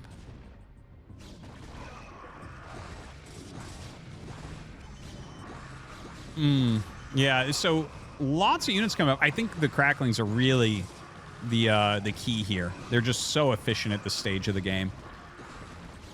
Yeah, he's got to micro these Dragoons back. You don't even want to fight that. Even though they would technically win that, you need to keep those, as many of those alive as possible, and just get like a few units up to tank for them. Yeah, as the Zerglings come in, they start to just roll through these Dragoons now. Which means that top middle base is going to be knocked out, and Stork doesn't have any more money. Like, he's at the very tail end of anything that he can produce anymore. A little bit of a heartbreaker here for Stork. I felt like he played a great game. A great game, but just unable to do it. GG is called, and there you go. Good game from Comm. Okay, we're going to go into HY versus Queen. So, I think this is the final of the bracket, and we don't know how this turns out. Yeah, okay, sick. Okay, so this is actually live now. Cool. So we're on Jane Doe. The map is Jane Doe. Now, I don't know, as we're getting further, if this is best of 1 or anything else. And we see the 2 players. I don't really recognize that guy. I'm trying to scrape my memory banks, but I'm not sure who that guy is. Obviously, we know who Queen is there in the bottom left. But yeah, I'm not too surprised to see Queen super deep. There's something about like best of one. You gotta be really solid, but you also need to be willing to be aggressive at times. Like I actually think Queen is one of the greatest Zergs ever, really. Like I know that what Sulki is doing right now, you look at it and you're like, well, that's unbeatable. It's like, well, it's beatable. It's just incredibly hard to beat in a later game. Like he's better later game than Queen, but I think Queen is actually in many ways better, more well-rounded than Sulki. And I guess you guys can let me know if you agree with that or not. But like that is kind of my opinion on it. And I know Sulki has the 4 championships and Queen only has 2, but like Queen has been on my short list of guys that can still win ASL at any time. If you look at the season where Best made it to the finals, like him and Queen had the sickest series. And then Best was like probably had the best results overall, right, against Sulki. So yeah, I think it's like Queen is in that great shape once again. I know he fell out of shape for a little bit there, but I think he's super top tier once again. So anyways, exciting to see him versus this HY guy. I'm sure that once this is out, like there's enough StarCraft fans that watch and like they, you know, have their own little pockets of players they like to watch. I'm sure someone's going to message me and be like, "Oh, HY is this guy." I'm like, "Oh, really? That guy? Okay, cool. I can't wait to learn more about him." I love seeing players come in that I don't really know. That's like, this is what we want. Like, I love seeing the old pros do well. I love seeing people rise up, but I also love seeing new players. Like, I want this new generation to make their way in. Okay, so HY here with that quick pull. Okay, he's hiding the Lings. He knows an Overlord's in front of his natural. There would be no reason for it not to be. I'm not sure what the pooling is about, because as soon as you see that the Marine is gone, you know there's Zerglings, right? So he sees that's gone. HY sees that Queen's is not. So HY is going to try to attack. Queen is taking his back natural, and he cancels it. He cancels it when he sees all these Lings coming. So he'll be making a sunken for sure. Yeah, there it is. So yeah, he was going more middle of the road here. It can be dangerous to play safe in such a matchup. But that's definitely what we see from Queen. Like, sometimes you gotta take a little risk, and HY is absolutely taking a risk. Like, he is just mass linging like crazy right now. Let's see if he's able to kill him off.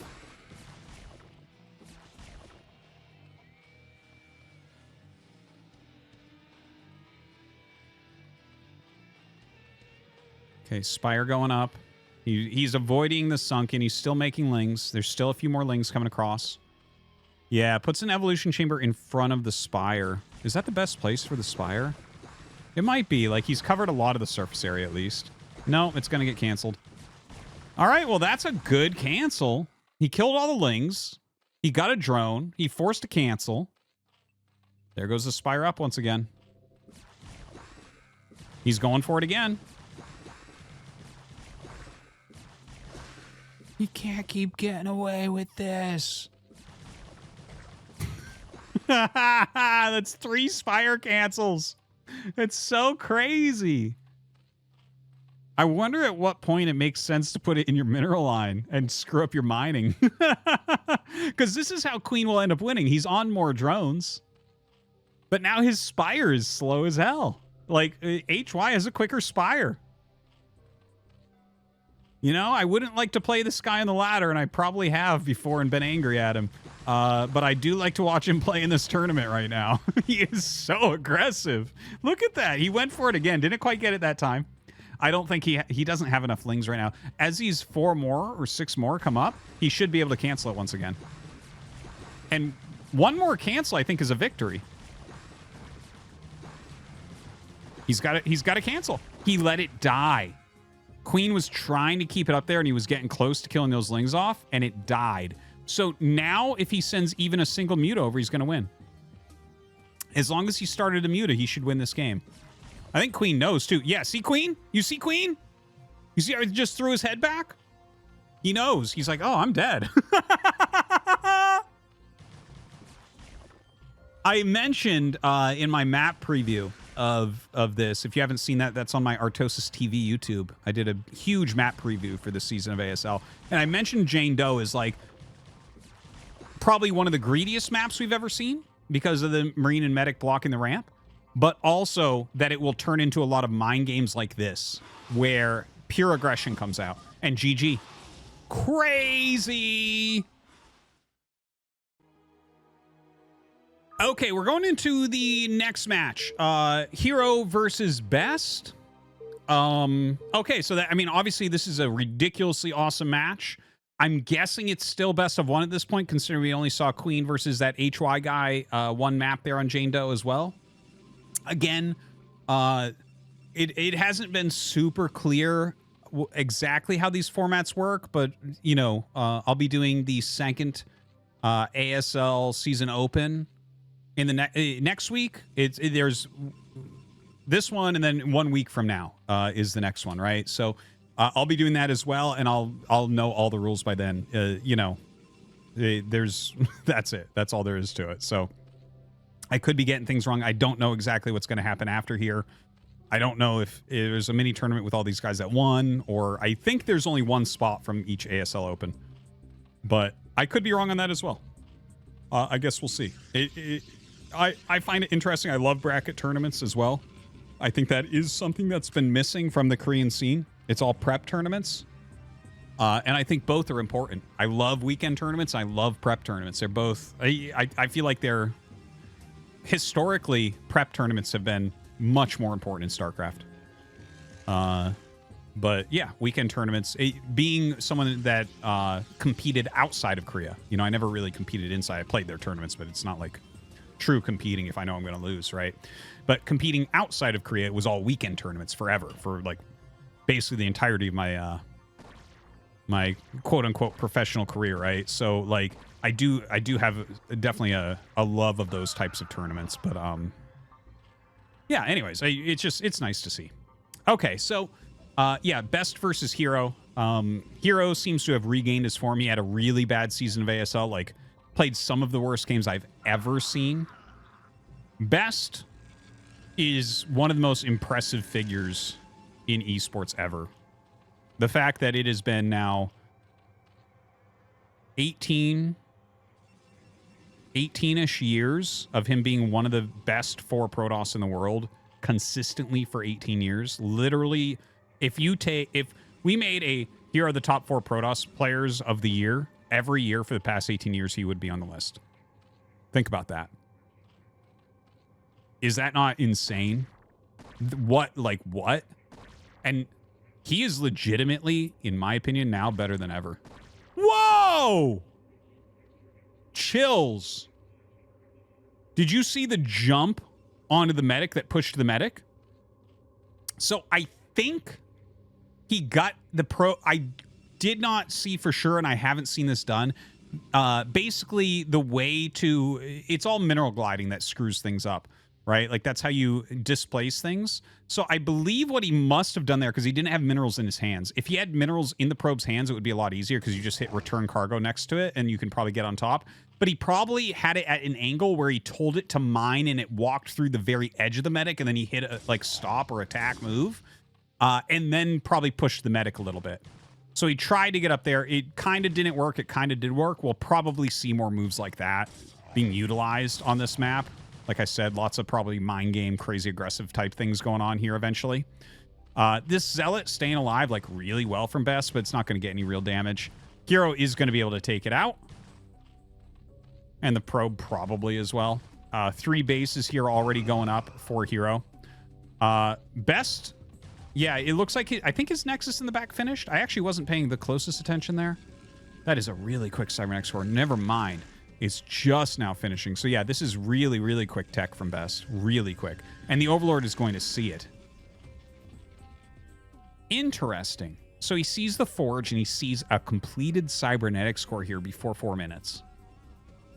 That is interesting. There's the Stargate. He makes it right under the Overlord. No mistaking what's going on at this point. So I guess it'll be a very fast course here. You should be able to get a couple Overlords with it, right? Fairly certain. Yeah. Unless you go like Spore or Hydralis Den right now, like the Scourge are going to be... Because you get one Overlord if you go right for it on normal timings, but if the core was before... I think the core was the core before the Nexus? Actually, I'm not 100% sure, so I should shut up now. It felt like it was. I don't know. Okay, he is making the Hydralis Den. So I think I might be right there, because making the Hydralis Den when you're already making layer, like, it's not completely uncommon, but I think he's making that so that he can protect Overlords and doesn't lose too many of them. And there's the Spire as well. Yeah, that kind of makes sense. Sometimes it's a little bit of a bait as well. They scout it and they're like, ooh, maybe I need to make cannons.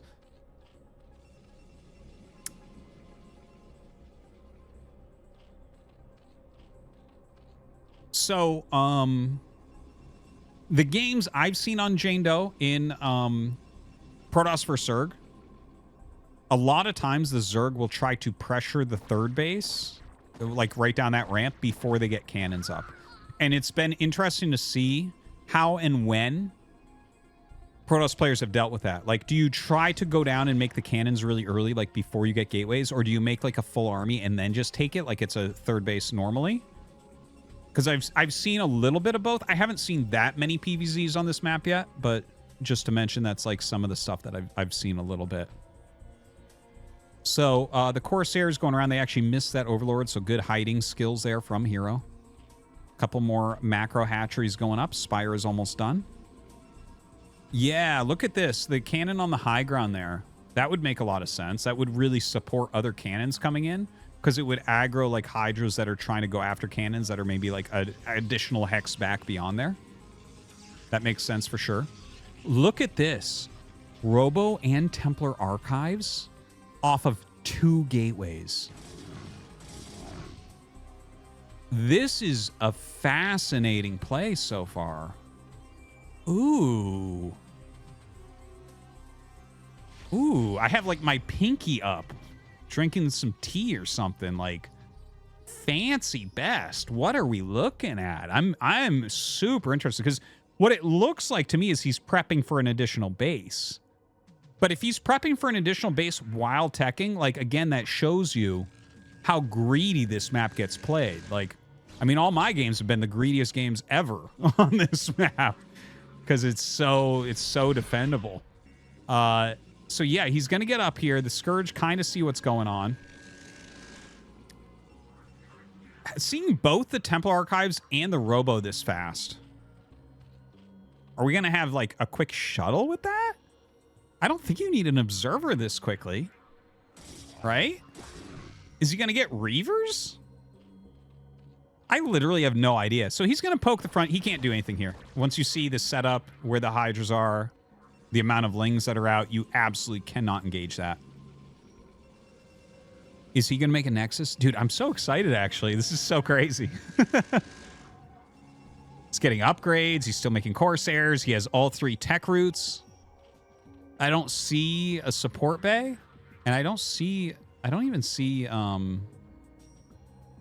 like, he must be getting a shuttle. That's the only thing I can think. I haven't seen the observatory yet. And that's like so much gas if he wants to get observers right now. Like, you're making Corsairs and you're making High Templars and you're getting upgrades and you're going observers. Like, what? DT just kind of chasing these Lings around. Yeah, see, now this is the pressure coming out that I was kind of mentioning before, where they pressure before you have the cannons up at the third base. And it's a little bit hard to take. Like, do you have to go 8 gates and just, like, have some sort of map control before you take a third here? Oh, look at this. He's hiding a third at 12. What? Oh, my God.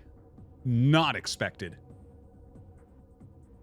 This is not something you generally see in PvZ.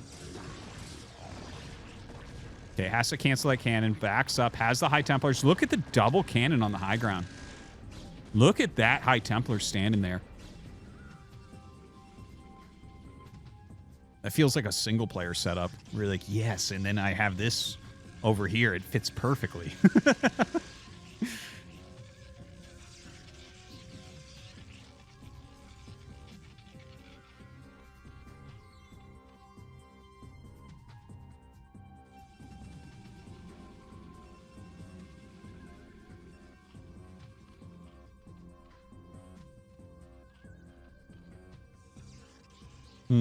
So this is like a I'm sorry I'm being so quiet. This is a fascinating game to me. Because he's hidden his third. He can't even get probes, so he just has to make probes up there. And he's now taking this as a fourth base. Hero thinks this is a third base, obviously. There's a lot of High Templars in there. He has very few gateways. I think he holds this. I don't think he dies here. I think he has enough Psystorm, and he definitely has enough Corsairs that you can't just like switch into air or something.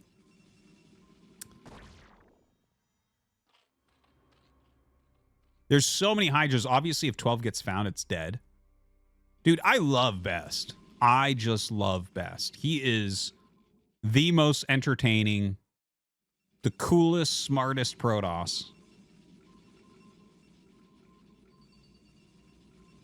This is so different. It's funny that he's using that right here, because it almost feels like this is something you want to save. Because there isn't a Zerg player that won't know that he did this. You will not find an ASL Zerg that doesn't know that Best did this to Hero. Whether Best wins or loses, this will be something that people talk to each other about, okay? Okay, so he finds it. This did not pay for itself, so this is advantage towards Hero. But I still think that this was like a very cool move. A very cool move. But yeah, that's something that probably that's the only time you can use that as Best. Because as soon as something's off, people are going to be like, yeah, Best had that game where you hid the Nexus. Go check. Keep that stuff in mind. Okay, a Lurker drop coming in. Corsair's way out of position. He's had a Robo for a million years, though. So, I don't know. Is he going to... Yeah, I think I just saw Observers, right?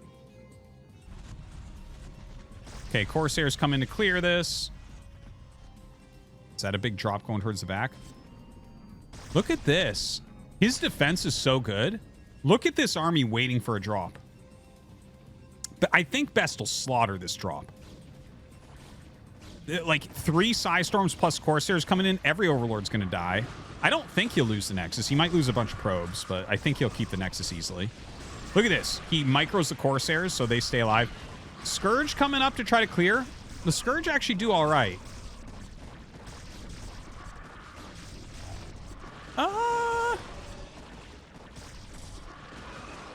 Okay, has to use the extra storm on that one Lurker. You know what? Like, I thought he would stomp it even harder than that, but that was actually pretty good. Like, he killed 3 Overlords, I want to say. Yeah, he lost some of his Corsairs, but overall he holds it. He doesn't lose too many probes, but he definitely lost some. Overall, good job there by Best on the defense. 4 bases are up right now for Hero. He's getting ready for another drop. His supply is actually scary high right now. But don't forget that this was like very tech heavy, very fast bases from Best. And obviously he lost that hidden base that he took. So that would put him a little bit behind. But I think you're going to see him catch up in supply pretty quickly here. Anytime we see Zerg ahead in supply, it's like, okay, they're probably winning. No matter the matchup, like Zerg supply is one of the greatest measurements of victory that you can find. But like... Best has been powering, kind of. So, yeah, maybe he's still going to be okay. We'll see. Some good storms on those Overlords. The Lurkers at the natural definitely got a decent amount of probes there. 6 and 6. Yeah, so he got 12 probes. That's pretty painful. Oh, gets a goon in there at the end as well. But don't forget, what Hero's doing doesn't scale super well. Like, he's still in layer tech. You can see double Evo. Okay. So he's getting decent upgrades. It's like Lurker Hydra plus drops. So once you hit like a very strong army of a lot of goons, a lot of Psystorm, and plenty of detection, like it beats an absurd amount of Hydra Lurker. Like eventually you do need Defilers against this. So Best actually has some potential here. Even though his supply looks lower, like he's missing a lot of workers. Yeah, he might actually be able to punch through and just kill everything. That's a real possibility here. Best is pretty darn good at attacking as well. Great Psystorm. That is a lot of Zerg units. Holy crap. Yeah, some of the Lurkers running up. Best is going to want to pull up just a little bit with this army. I think he should pull back just slightly right now. He's just standing and fighting, though. Well, those were some good side storms there on the left. And down at the bottom as well, getting some.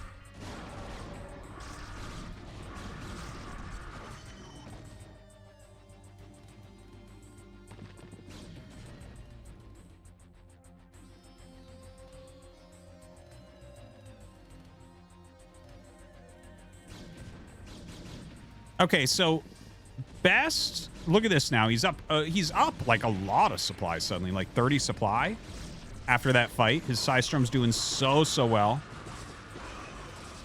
Just kind of, again, punching through this army of hero.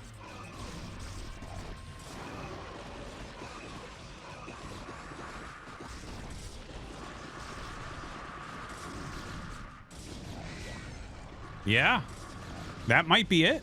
I told you. That looks like it's it to me. Ooh, that was actually a pretty good storm.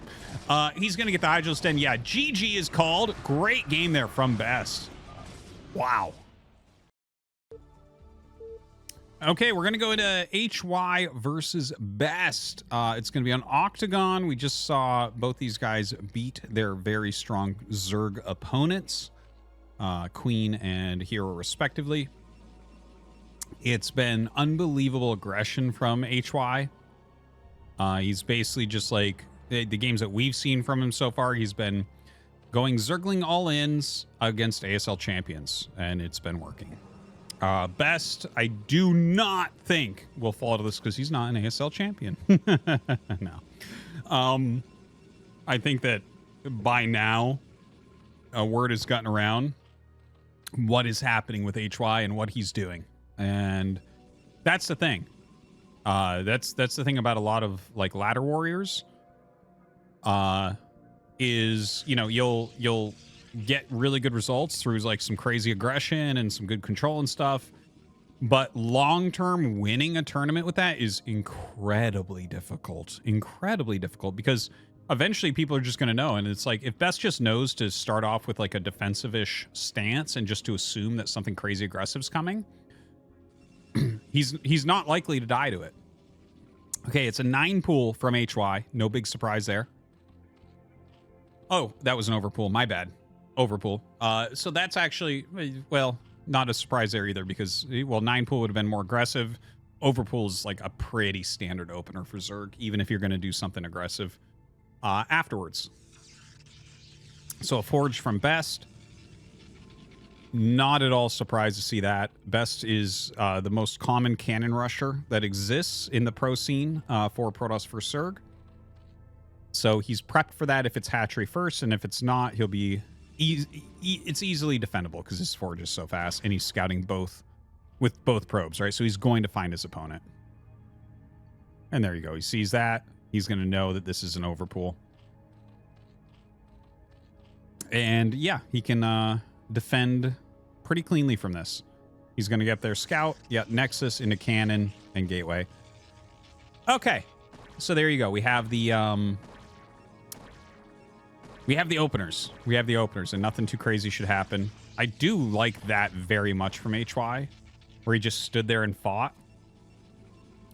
And he might end up losing the drone, but like, there's a world in which maybe you don't get the cannon started in time, and the links come down, and it becomes very annoying. It's not this world. It's not this time, and he does lose the drone, so it ends up being in Best's favor. But not a bad thing to try.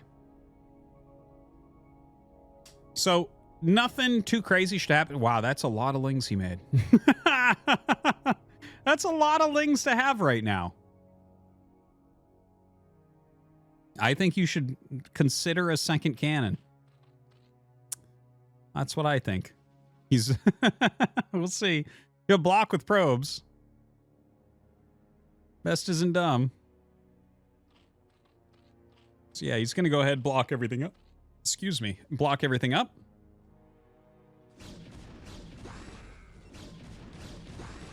HY is still going to try to get in.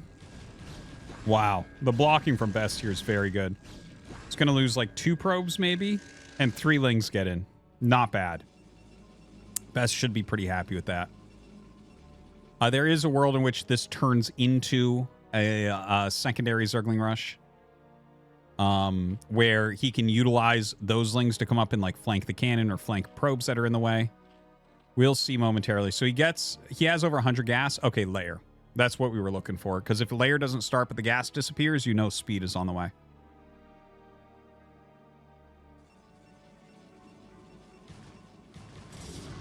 Okay, goes after that probe.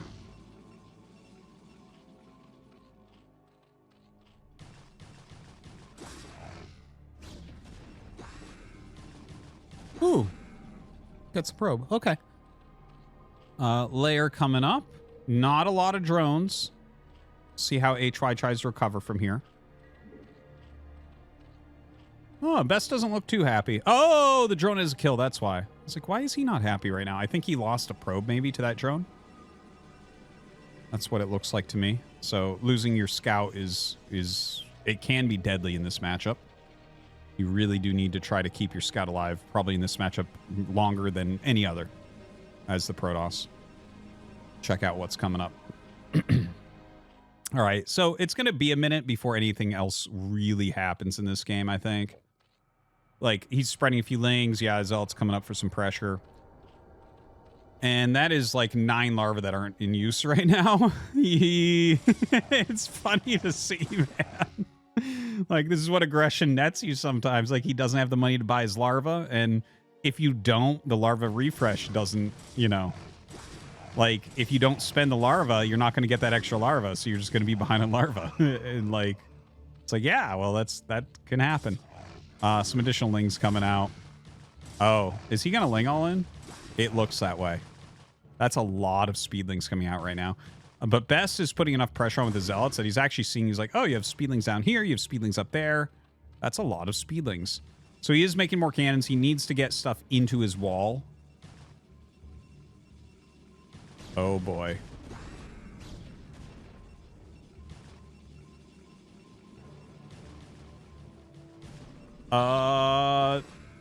Okay, he's stopping that. Uh-oh. Oh, my God, dude. Is he gonna... Okay, I think Best is just gumming this up enough. Okay, that goes from Best almost could have died there to HY has such a bad economy right now. This seems like very close to impossible at this point for him. More lings on the way. Gosh, he's been aggressive. Well, anyways, I was trying to say before, make sure you subscribe to my soup channel, to my ArtosisCasts YouTube channel. I hope that you guys are enjoying. It's going to be a great ASL season. Really looking forward to it.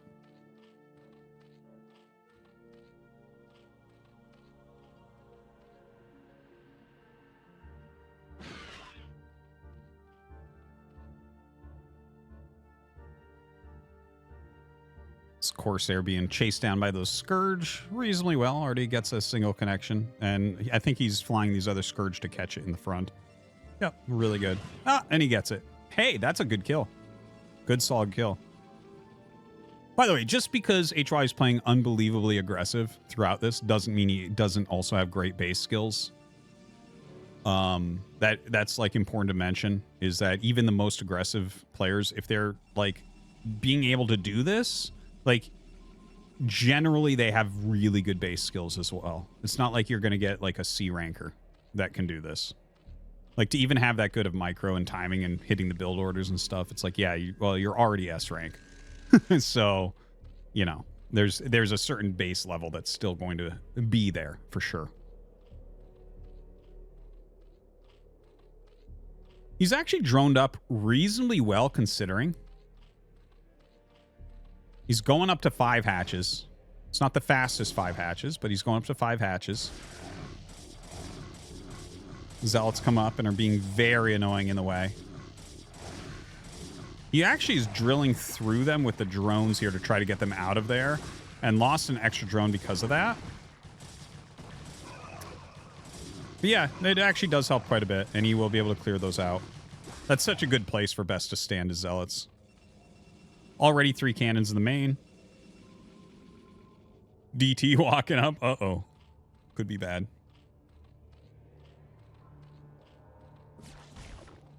Zealot just checking out what's being made. Seeing those mutas will allow him to kind of defend better at home. This DT has some potential. HY might not look. You might not see it.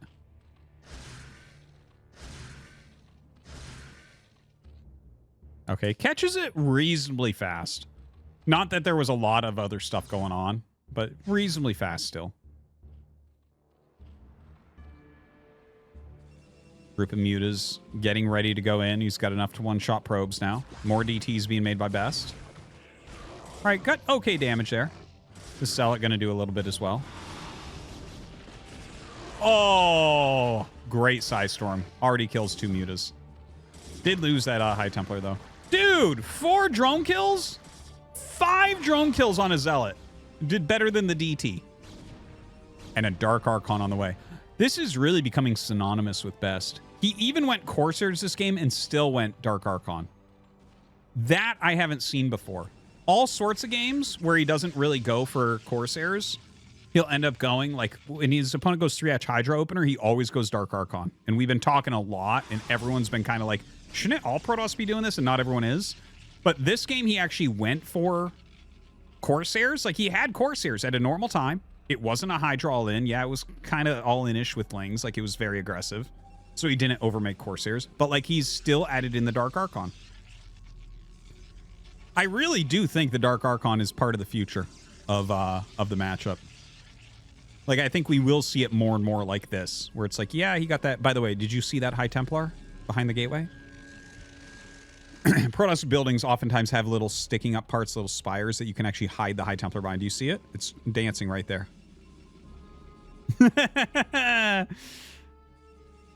See? There it is. Ah! Sorry. Anyways, that is, it's a great place to put it. You can't really click on it, like target it down. Like you're likely to have your mutas aggroed elsewhere. It was a good try. Like he came in and did like an attack move there. I'm fairly certain you cannot actually target it there. There's all sorts of situations like that that exist. And there you go. GG. Look at that. Literally a GG from that. Great play from Best.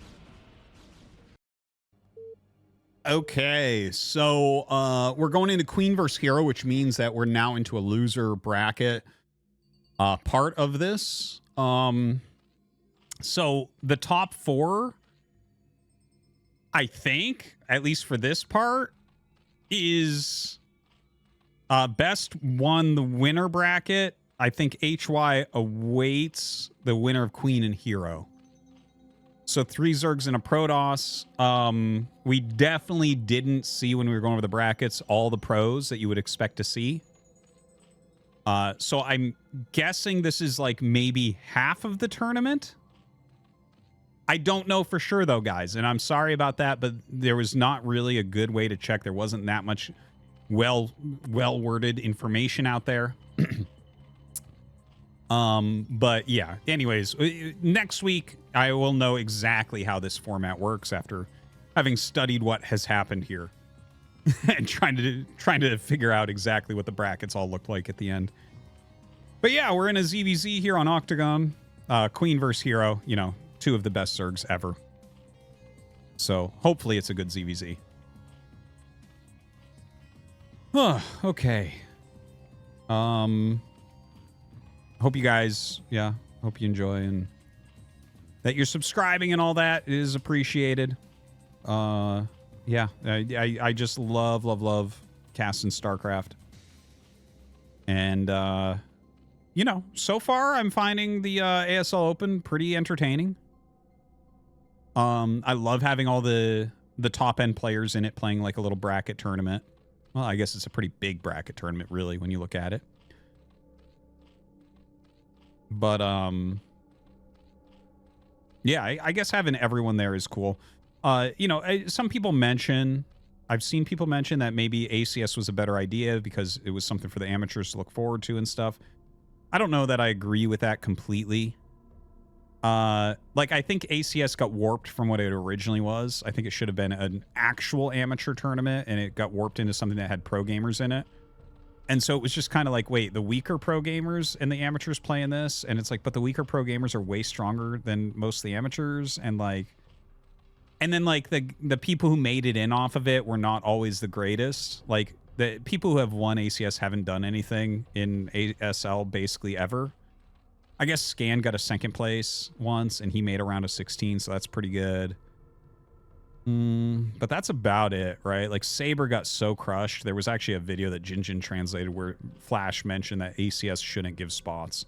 Because he's like, this is too weak of play. Like, you should not. Saber had a rough game in there. He was going crazy Zorg against Mech, and it did not. It did not go his way. Saber is a very good player, though. But yeah, there are different levels. I kind of like it, though. Just mixing in a different format. I love having various formats of tournaments because it takes different types of skill sets.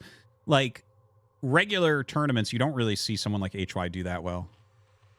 To have him up here in this far up in the bracket and having knocked out a lot of great players, it's because it's like best of one in a bracket, right? Anyways, yeah, Hero in the top right here has his expansion up, bottom left. Queen as well with an expansion up, getting a sunken rather quickly. And it's cross spawns with both of them having those bases up pretty quick. So we should have like a pretty Muta heavy game, I would imagine. Hero will not be able to break Queen because he's already made the sunk. Okay, there's the Spire timing. I actually want to see what Queen's Spire timing is. Yeah, it's like basically exactly the same. The only real difference here is there's a sunken. More lings have been made from Hero, which in theory is like slightly better than the sunken. But that means that Queen actually has more drones because it's like more larva over here, whereas he just used one drone and a decent amount of money, of course, to make the sunken. So Queen should have just a slightly better economy, whereas Hero has better potential with these lings. The lings, you know, could be the deciding factor in the game. You never know. But I think Queen will sit back very defensively here. Queen's Overlord sees that there's no drones at the natural. Now, it doesn't, like, it mostly means that there's a lot of lings, right? And in fact, he is going to build a lot more buildings here. This is really good. Dude, yeah, Queen should be able to hold this. Evolution Chamber in front. He's got a very nice arc of lings. He's about to have a second sunken. The second sunken is what's going to be really big here. Now, he just needs to block this ramp so it doesn't get up. Yeah, look at that. It just stomps it. Just stomps that attack. Not even close. And now his additional drones are really going to pay off. It's going to be a lot easier for him to get his gas going there. He's just... Look at his money. Like, his money just looks really nice. Hero over here, he's got like all this extra gas and not enough minerals to spend it. Even though I think they got their gases right around the same time.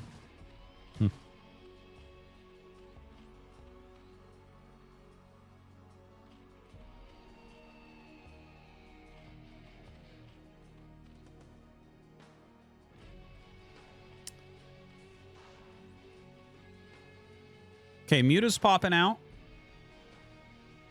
Queen should have a slight Mutalisk lead, at least at the start. I think Hero will probably catch up to that. But, you know, slightly lower drones and all that, too. Really, you're gated by gas at the end of the day. Like 99% of the time, not minerals.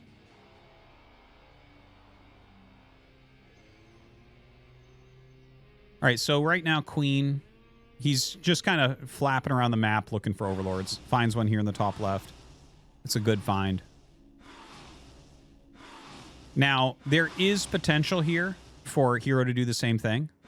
But because Queen did it first, if Hero hits one in the same location, Queen has the option to go towards Hero's main base.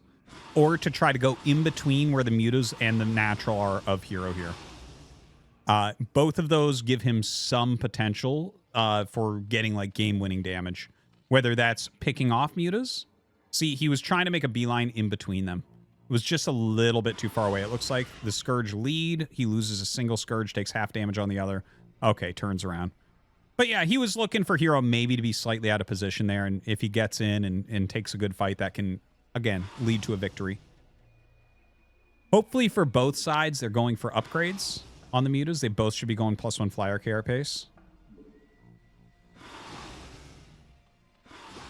Okay. We might not be seeing +1 flyer because when you see them killing their own units, this is to maximize the counts. Like maybe there was an Overlord miss, but sometimes you actually do it purposefully to get more to actually try to kill your opponent before +1 finishes. Because like +1 flyer carapace costs almost the same as a Muta and a set of Scourge. So you can skip that and just optimize getting out more attacking units and then hit before your opponent's upgrade is done, and that can be one way you win a ZvZ. And his Lings don't do much because he's playing against double Sunken as well, just to mention. Just to remind you. Okay, he's catching a few Overlords as he comes over. Hero is down 9 supply. Okay, well, he just makes some, so not anymore. But killing the 2 Overlords is really, really strong. Queen has to remake those. There's only 1 Overlord out on the map, and it is Heroes in the top left there.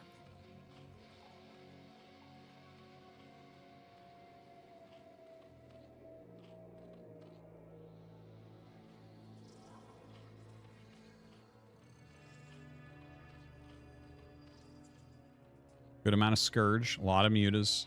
I gotta assume at this point they went for +1 flyer carapace, and it's gonna finish very shortly. Because as soon as you realize that you're not gonna, the game isn't gonna end like right away, you want to get that +1 going. Because that's actually another way that the game can end very quickly. It absorbs like 3 points of damage, which is pretty crazy. A lot of gas built up there for Queen. He's been supply blocked for a bit, so it makes sense. Yeah, as the Overlords finish up, you can see that being sucked up. I see the observer keeps clicking on the mutas just to check, like, do we have that carapace? Neither side still. Neither side. Someone, you know, someone should have started it at some point. Once you start it, you kind of got to wait for it to finish to do anything. Doesn't make sense. Anything else would be an anti-timing, which, I mean, sometimes you win with anti-timings, but they're called anti-timings for a reason. That is a lot of mutas. But this is what can happen when you're cross-spawn, you basically open with the same build. Being out in the map with mutas doesn't make sense, because imagine this, right? If they both have 20 mutas, and one of them flies across the map to attack, your opponent has like 23, 24 mutas when you get there. And your reinforcements take too long to get there. So, like, attacking doesn't make sense. You're kind of waiting for someone to be too greedy or make some sort of mistake. You can try to force mistakes with tactics. Hero tactically is godly at this matchup, for sure. Some of the best ZvZ tactics I've ever seen have come from him. The way he runs around. But I feel like you can't do too much tactically here because of those Sunkens. But it has to do with, like, running Lings around, stuff like that. Like, very good unit movement. Okay, Queen's going across the map. He has the +1 flyer carapace. See, he's been waiting for that. Okay, he's going to force a cancel, I think, very quickly. Oh, God, Hero's coming. Scourge from both sides. I have no... Oh, Hero doesn't have +1 flyer carapace. He gets out of there. Queen wins. That should be game. The fact that Hero didn't have +1 flyer... Yeah, he still doesn't have it. What is he doing? You know what? I think maybe the initial analysis was correct, that the way that Hero was killing his Lings, he might have been like, okay, we're going to basically go all in here. Yeah, GG's called. You can see how ridiculously one-sided that makes it. Okay, HY versus Queen. We got to assume the winner will play against best. And in this type of bracket, if that is the case, then if that's the case, in this type of bracket, it should be a best of 3 with best starting out 1-0. And if it's not, then that is poorly designed. But we'll see. All right, there's HY in the bottom right here of Attitude, and in the top right we have Queen as the blue Zerg.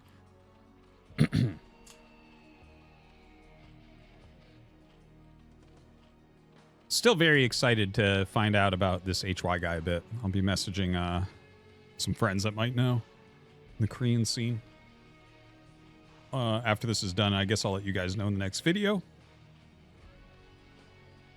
Or maybe I'll even just include it in the description, and if I find out. and you guys can know while I'm sitting here wondering, like, we already know Artos has. But yeah.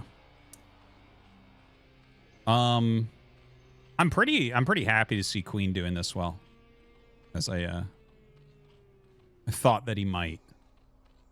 Still, someone's got to probably go through best. I do wonder what's going on here. Like, if there's another... Is there another set of brackets? Was that all the brackets? It's just that's what we were shown. Yeah, you know what? Actually, like, I'll try to, most likely at the end of all of this, go through exactly what this tournament is so that you don't necessarily have to wait till next week. So I hope you're still watching this point. I guess let me know. But I know there's been a lot of Zerg for Zerg still. Yeah, I'll figure it out. All right, I mean, ZvZ is not going to give you anything too interesting on a 4-player map generally. In my long experience, I've definitely found, obviously, any map that's totally crazy where you can't get to each other right away can give you a really interesting game. 2-player maps give you more interesting games than 3-player or 4-player maps, though. Knowing basically how the overlords are going to move is very important, and there's, yeah, that type of thing. Like, 4-player maps just generally are pretty bland ZvZ, I find. And 4-player maps normally don't have a too crazy setup. There are some, of course, like Arkanoid, but in general, like, a lot of the crazier maps are like 2-player maps. You have a little bit more you can do because you don't have to fit in 4 identical mains and naturals and thirds. Because that's like a prerequisite to a 4-player map. Okay, HY is making a wall at the top of his ramp, a little Zergling conga line. Queen just pressuring very lightly with the Lings coming down. Looks pretty darn mirrored at the moment.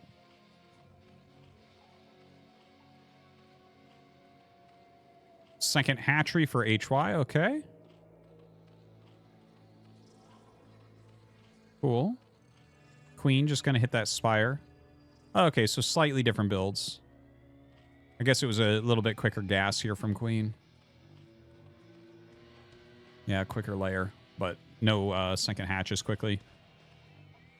I'll be honest, like, looking at the builds, I prefer HY's. The fact that he's getting the second hatchery this much quicker, but the Spire is still a good enough time that he doesn't need to get spores to stay alive. Generally what happens in a game that looks like this, because his Spire is a little bit later, but his second hatchery is a little bit faster, is you'll see him make a little plume of Zerglings and put pressure on, and that'll keep either Zergling production going for Queen, or the mutas to stay home defensively just for a little tiny bit, and that'll allow him to kind of get his mutas fully out.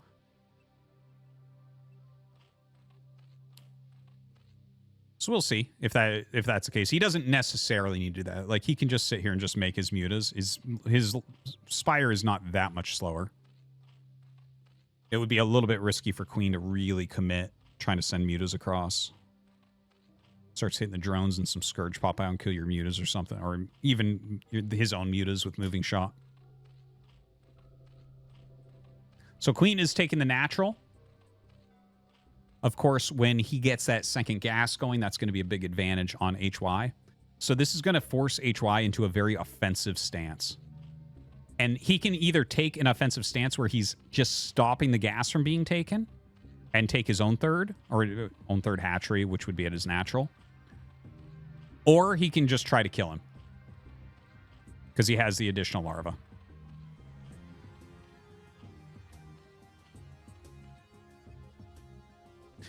Watching HY is reminding me, like in these ZvZs where he's playing these very aggressive builds, because I actually, again, I like the way he's playing this better than Queen. And Queen was my pick going in, but this is, I think that this is very strong, very good tournament play here from HY for ZvZ. Let's see. He's got one more muta right now. Scourge leading. He sees that gas being taken. Kills some Lings. He should bring his Lings up, in my opinion. He hit with one Scourge. Ooh! Actually gets some hits, but I don't know the muta count. So 5 against 3. Oh my god, he's going to do it. Oh my god. I'll tell you what this reminds me of in the next match, I think, because this game's over. Pretty sure. Oh, a couple Scourge got him. So brings him down to 3 mutas, but you can see the look in Queen's face as he leans forward. Dude, HY, what a killer.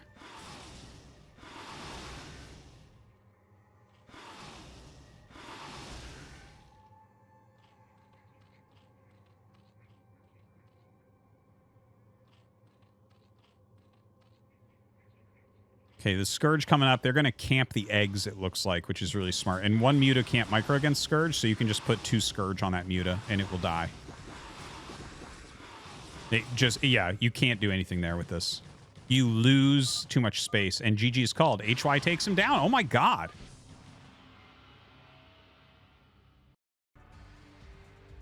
Okay, HY against Best. This should be at least best of 3 with Best starting up a map. I'm not 100% sure. We're just going to roll with whatever happens, and we'll figure it all out at the end. And here we go. We're on Polestar, and in the top, bottom right, rather, we have Best, and in the top left, we have HY. Now, watching HY play those ZvZs really reminds me of one of the really formative moments of my understanding expanding about StarCraft. Which was, there was a period during Heart of the Swarm, I believe, Protoss versus Protoss games in GSL specifically. We had a lot of strong Protoss players, but in Protoss versus Protoss, we had this era where the second tier Protoss players were always beating the top tier Protoss players. They were crushing them consistently. And the reason was because they would each take a risk. It would be something like, I'm not getting detection this game. I will just have more Blink Stalkers, that type of thing. Whereas their opponents, who were better players overall and better Protoss players and more likely to win GSL and everything, were taking the route of, I'll defend everything. You know, I'll go Blink and I'll have Observers. And, you know, I'll just outplay. And it was like, well, you're not going to do that because this is a very sharp matchup and you're just going to have a bit less because you're trying to block everything. So by taking one really open risk, it just made these other players much more powerful. It was like basically universal. Like the very top tier Protoss players were losing almost every single game to the lower tier. And it was always something like what I just described. And I remember I said something about it where like, being worse makes you better at PvP or something like that. Like it was a funny tongue-in-cheek type thing, and people tried to argue. I'm like, no, here's what it is. Anyways, that's really what HY is reminding me of in these, where he's like, yeah, I'm gonna do something really strong and bring this game to a head. And it's like, yeah, I guess your opponent can't do everything, huh? Like you're doing this very well, and especially for the most aggressive matchups, that makes a lot of sense, where you don't have as much defender's advantage. In Zerg vs. Zerg, you actually have attacker's advantage because drones die so quickly. Whereas you look at something like Terran vs. Terran, a huge defender's advantage. Huge. Right? So anyways, that's really reminding me of that. Congratulations to HY for this insane run that he's on right now. Okay. Yeah. By the way, I will note that this HY is clearly a streamer, so someone's going to know who this guy is, because he has a green screen behind him, right? Seems like everyone's starting to use green screens over there, which is nice. I think it makes the stream look a bit better. But, yeah, he's definitely somebody. He's playing pretty damn well. So, playing against Best here on Polestar. Nothing out of the ordinary so far. Best with a double cannon. Very, very safe. You know, I'm favoring Best here immensely. I think aggressive plays don't work against him that well. And not necessarily because he's so good at defense, because I think there are Protosses that are even better at defense than him.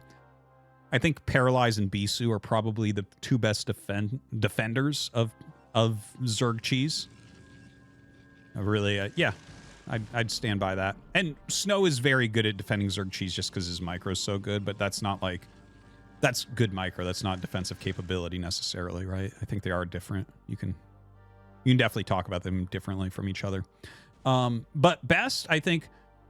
he's so good at attacking and putting pressure on that I feel like that's why the aggressive players can't really beat him. Because it's like, yeah, you'd be attacking him, but like, dude, he's killing you at the same time, and he's better at the multitask and the management.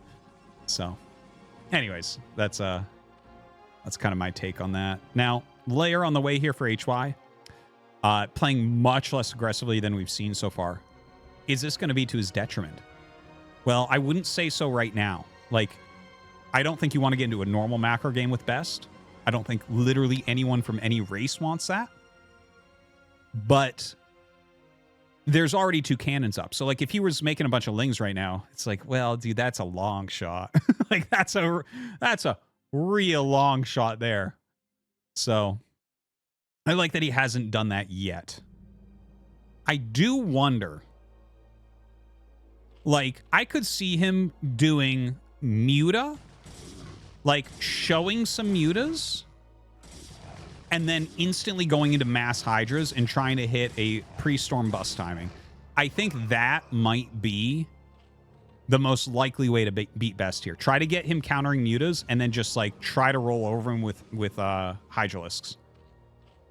It's a reasonable cheesy strat that you can do. Every Zerg utilizes that from time to time. But in this type of game that's opening so normally, and he's actually got really good drone count, it sounds to me, it feels to me when I think about it, like maybe the strongest thing that would be kind of all-in-ish that would come out of this. Because I don't think you want to play like a reactive longer, like I'm going to take my 4th, eventually we might get to Filers, that type of thing. Can't imagine a world in which a guy who I don't know is going to beat Best in that game. It's just not likely.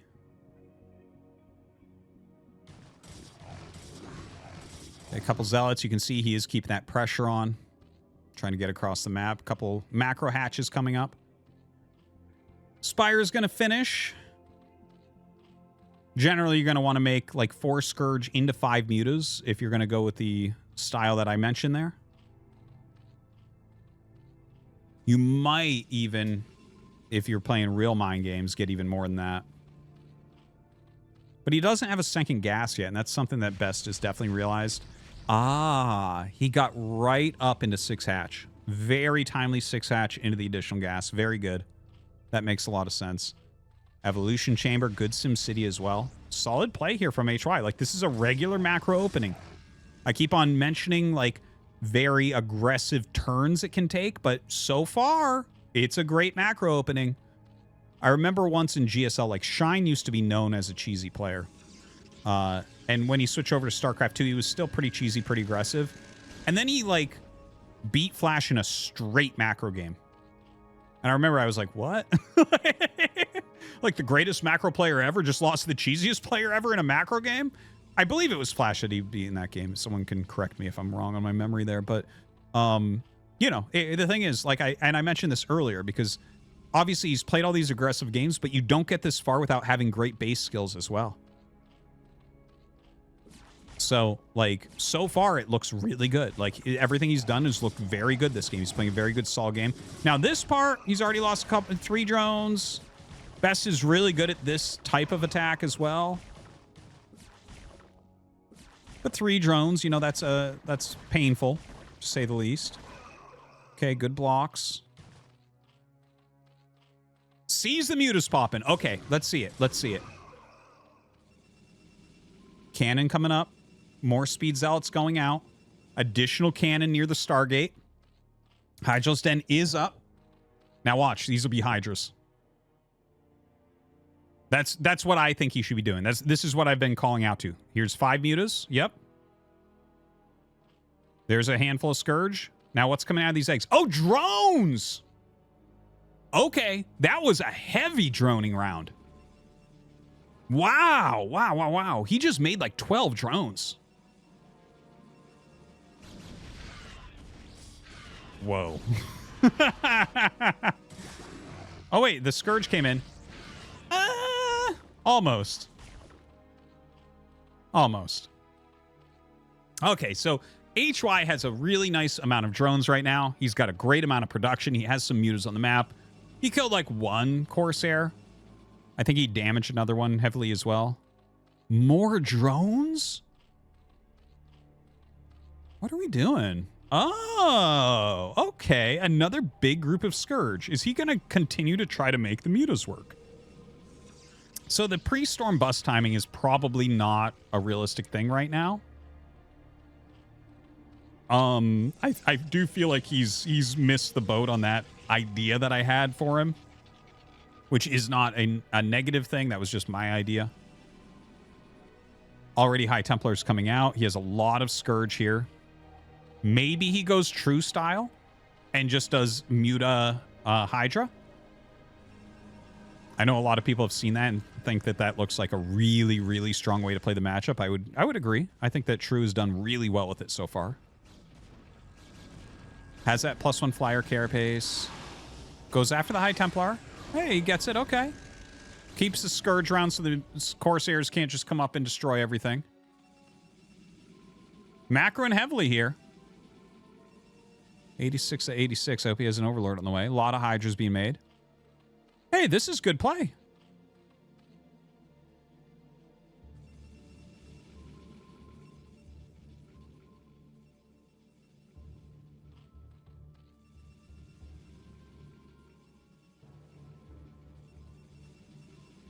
Good movement on both sides.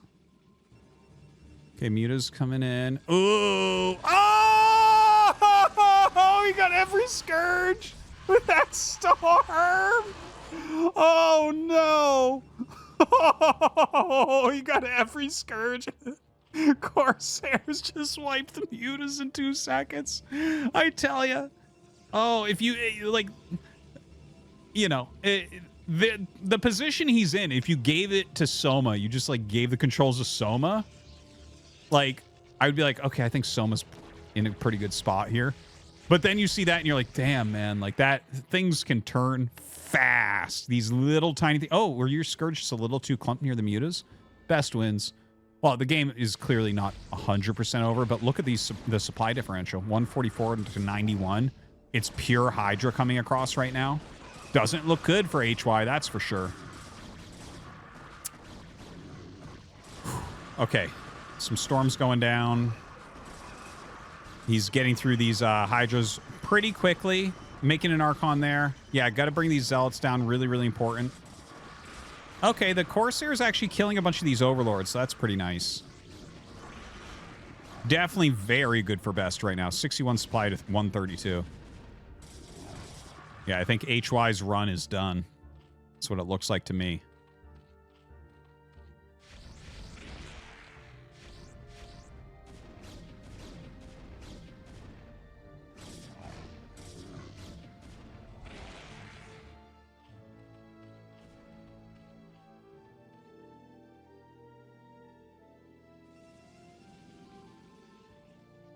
I tell you, great run from Best through everybody. Just crushing face. Honestly, his games haven't looked too close yet, right? He just playing out of his mind. I think a championship still is likely to come to him. This could be a good season, by the way. Someone mentioned very funnily in my my video on the maps this season, how I was mentioning that the maps look like they're favored a little bit more towards Terran, which is normally not something that happens. We've had a lot of anti-Terran maps for a while because there was a lot of Terran champions with Flash. And, you know, JYJ and Royal snuck in and grabbed a couple championships and stuff like that. So, but the thing is, this is a very normal thing in StarCraft 1 is to, if a race isn't doing well, you favor the maps more towards them to get the race to do well again. Because people don't want to see, like, Sulki win forever, really. Nor Flash win forever, which is why they bamboozled him with the most Protoss map pool ever made that season. Either way, with the Terran maps getting better, someone mentioned that, oh, so Snow's going to win, which I thought was really funny because Snow, map balance doesn't really matter to Snow. Like, he's so good at PvT, right? So it's like, oh, actually, this is a good point. Like, if you make the maps better for Terran, that should hurt Zerg more than anything because Protoss will still be like, well, you know, we're still going to do okay. Like, Best and Snow will be fine. Anyways, I thought that was funny, and I've been stealing that line from that guy. Okay, these Hydras all get pushed into the bottom left. Best is just destroying this game right now. Like, he's going up to 4 bases. He has almost complete map control. Pushes the Hydras around where he wants. It's like pure Hydra he's fighting against. It's not even scary. There's no lurkers sitting around or following around these armies. Still getting his upgrades, macroing strongly. Corsairs are combing the map. He's checking for a potential 5th base location. Look at this. No way, man. HY in so much trouble. Down 60 supply right now.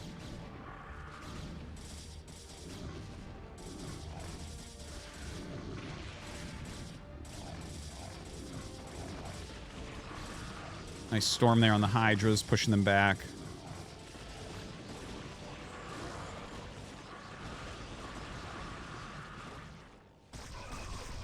Okay, he brings some lurkers up and kind of traps this army. That's a good move. I don't think that'll lead to a victory. Like, he got rid of the 3 o'clock base, and now he's kind of trapped a big chunk of Best's army. So, like, that's a couple good things happening for him. Obviously, he just lost his 4th, and Best is on 3 base, so that's, like, not a winning scenario. He's down 70 supply. Okay, it gets worse the more I explain what's happening. But, like, this is a good move. We have to give it to him. This is a strong move. And, like, sometimes you can use that to capitalize and get more ahead in some other way. Thing is, we just saw he's still on layer tech, so it's not like we have new spells that are going to be coming in to help him out. It's not like +3 attack even. Yeah, he's going to come down the ramp as soon as those Hydras are a bit out of position. I think we're going to be seeing GG in a second here at this point. I think Best just keeps storming, brings up another army. There's just not very much left here for HY.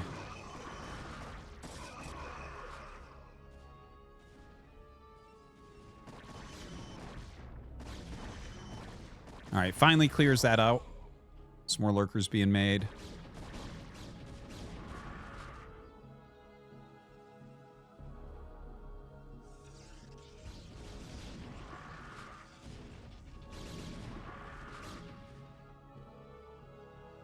He's going to try to retake the base. Like, he's putting in the effort. 4th base is up for Best. Has his probes there now as well.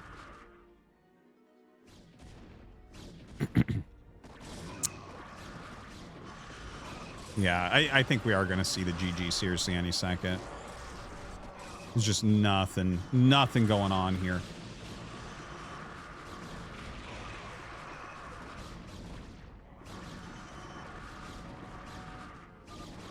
GG. Best wins something. Okay, we're going to go into another Best versus HY game. So clearly this is a best of something. So, like, Best won the winner bracket. HY won the loser bracket. Best won 1 game here. It could be... There's a lot of different formats that you can have at the end of a tournament like this. Like, it could be you have to win 2 best of 3s or 2 best of 5s. It could be it's a best of 5 with a 1-0 map lead. You know, there's a lot of different ways to show that Best won the winner bracket, because you have to give him that extra little oomph. I have seen tournaments in the past that haven't given the winner of the winner bracket anything special. Those are poorly made. You can't argue otherwise. Like, if that is what your tournament is, the winner bracket guy gets nothing special other than playing less matches. That's a poorly made tournament. I don't think that's the case here, but again, I'll try to figure everything out at the end and share it. We're here on Neo Sylphid. And yeah, I think HY is he's got to do something more aggressive. Like, he looked good in the macro game. Like, he still looked like a very strong player. But, like, it all just turned on its head once that one storm got all his Scourge. It was like, yep, that's... Best is so far ahead now. It's crazy. So let's see what he ends up doing here. Will it be an overpool once again? Probably should be. Best is, like, the #1 cannon rusher. Generally, hatch first against him is a little bit dangerous. There was like like some of the middle years, the teenage years of ASL. No, I guess it was like the teeny bopper years or so. I feel like it was like from season. What season? I don't remember the numbers, but like 10-ish seasons ago, we went like almost 10 seasons or something where the only person that ever cannon rushed was Best, which I thought was kind of funny. Because Taste and I were talking about, we're like, no one can rush this more. Wait, Best did last season, and he did this season. Oh, okay. Like, he was the only one for a long time still mixing it in. I really like that about him. But yeah, I mean, if you are a fan, or like if you're a high-end Zerg player, you're going to be hitting Best on ladder some, and you know that he can rushes some. So more than anyone else that's good, at least. That's really good. Okay, so he gets that Nexus up before a cannon. Probe and drone fighting. HY with that same move where he tries to delay the cannon by fighting with the probe, but it's not going to do anything here against Best. Best makes the cannon in plenty of time. His other probe is still scouting as well. And the drone will escape and maybe even make the third base here for HY somewhere. Double cannon for Best. He's not going to be screwing around at all. Wants to take no risks against this very aggressive Zerg. And in fact, that is more Lings than you would normally see here. He is trying something cheesy. So the 4 Lings is pretty normal, and chasing and zoning out the probe with the 4 Lings is good.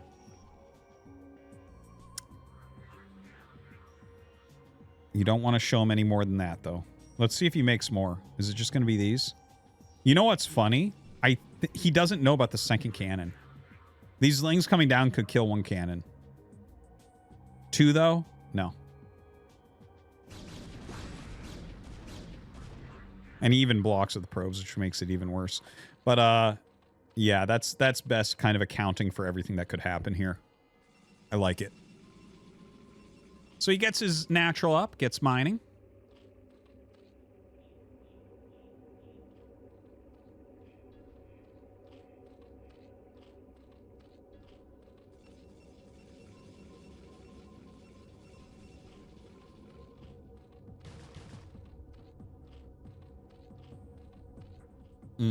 Yeah, layers coming up. Still trying to get rid of that probe. Trying to not let him scout anything outside of the main base at this point. I really don't know what HY's plan is going to be here. But if he just goes into the same thing, I'm a little bit nervous for him for sure. Like, this is probably the closest he's been to being an ASL at this point.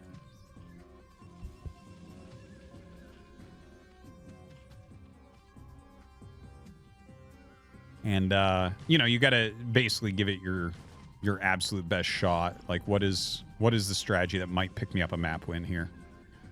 Can't even think about the series win, I think. I think you got to just be like, all right, how do I get a map? Stargate on the way.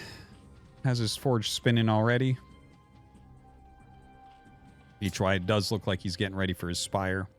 See if he goes that quick 6 hatch once again, or he wants to add his secondary gas a little bit more quickly. Zealot appears magically at this third base. Got to send his Lings up to deal with it. Well, that's painful. 1 Ling at a time is not the best way to fight a Zealot, believe it or not. Yeah, best not letting any of that micro happen. Oh, you pulled the hurt Ling? No, I'll kill it if it comes back.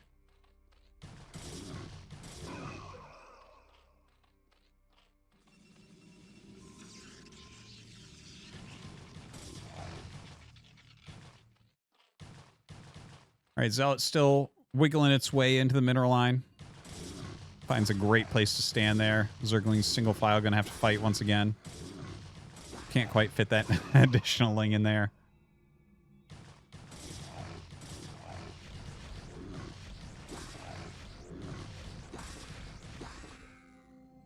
And, well, yeah, I guess the Spire on the way, the Hydralis Den out in the front. No, it's been kind of like a weird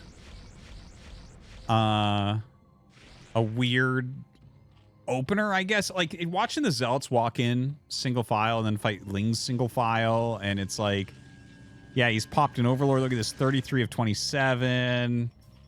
Not looking super great for HY right now.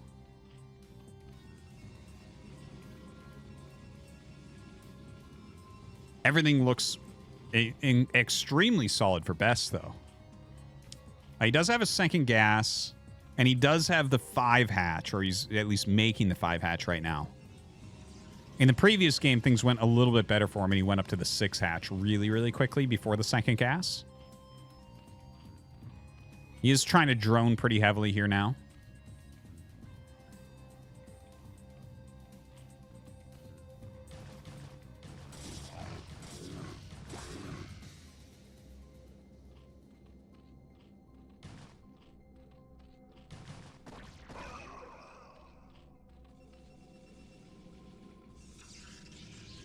Yeah, I mean, he's well defended by the cannons. With the amount of gas that HY has, my best bet would be like a Muta build, but I don't know. It's a little bit confusing because, like, yeah, he's making quite a few Hydras right now. I guess that's the play, is like he made the Scourge and then is going 5 hatch Hydra. Like, it might be one of these, like, it's similar to what I was suggesting game 1, where you're trying to make it kind of look like you might go Mutas, but instead you're actually just going to go heavy Hydra and try to bust. It's hard to imagine Best being busted by this. He's got 4 cannons already. He's got a few Zealots out here slowing this down. He does need to add a couple cannons at home for sure. Ooh, the DT actually slips by. Gotta run off to the side. Doesn't want that getting caught right now. Probably wants to do the multitasking. Out multitask HY. So a couple more cannons do get started. A little bit late there, I would say. These 2 Zealots, like, just stopping some of the rallies coming down could be helpful. All right, Probe's coming out to try to make sure these 2 extra cannons can finish. Ooh, that's good from Best so far. This Corsair's going after these Overlords. The Hydra's going to try to stop them. Okay, I just heard a High Templar. I'm pretty sure that was a High Templar that died, so maybe a misclick there from Best. He looks solid, though, and now there's a huge supply block once again. 53 of 37. It's going to get maybe even worse. God. Best is just destroying.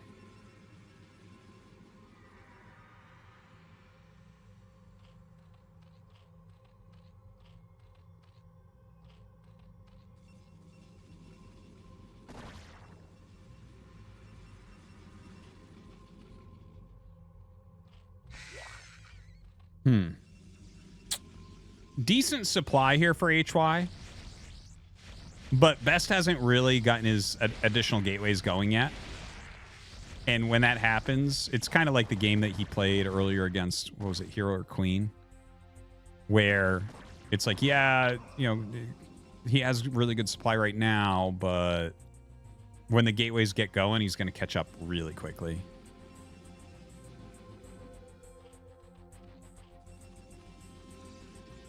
Yeah, you can see still adding those in. The Corsair's still doing a great job patrolling the map. It looks like he's getting ready to try to bust, but like 1 storm will destroy this. And Best probably has 2 storms. Oh, Lurkers. Okay. This makes sense. If he tries, like, that is actually a really good last-ditch effort, is making a bunch of Lurkers and trying to do a Lurker contain. Because sometimes you'll do things like pick off observers, or they'll miscontrol as they come out, or the storms will not be aimed correctly or something like that. And you'll start getting really, really efficient. So it's not a bad idea at all from HY, is like maybe a final hurrah here against Best.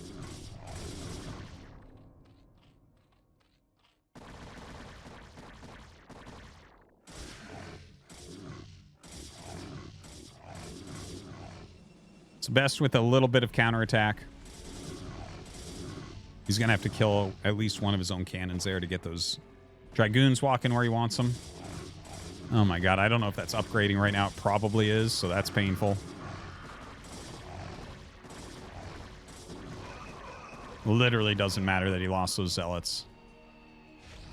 He's done so much here. Very small amount of Lurkers right now.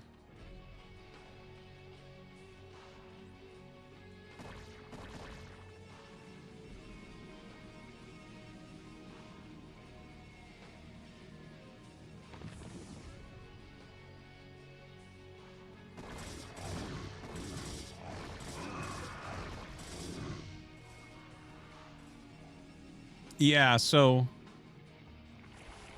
HY. Oh, okay. Okay. So he had a few lurkers out front, but he's going to load everything into Overlords. I think we all know how this is going to go down, unfortunately, for HY. All right, he's just breaking everything that's in the way right now to be able to get in and out more cleanly. Dragoon's going to come up to this fight. That's a pretty good drop, though, actually. Like, he's going to try to run his probes away. There's a lot of damage being dealt here. Can he target the Nexus down? Oh, God, that storm was good. Oh, my God, that storm was so good.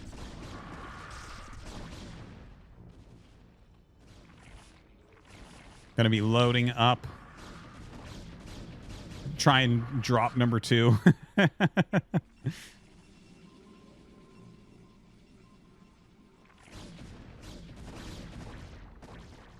Yeah, here we go. Gonna try it again. There are still Psy Storms in here.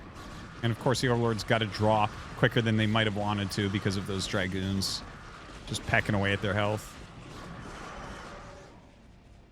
Ooh, DT dropped in the main base. See, this is the type of counter pressure that Best puts on that sometimes other players don't. So helpful.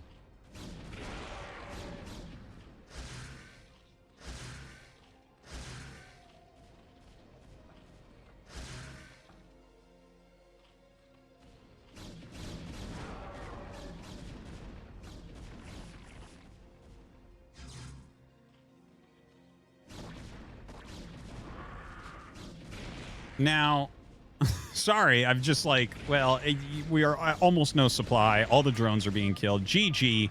Okay, I think that's probably the last game because that would make it like probably a best of 5.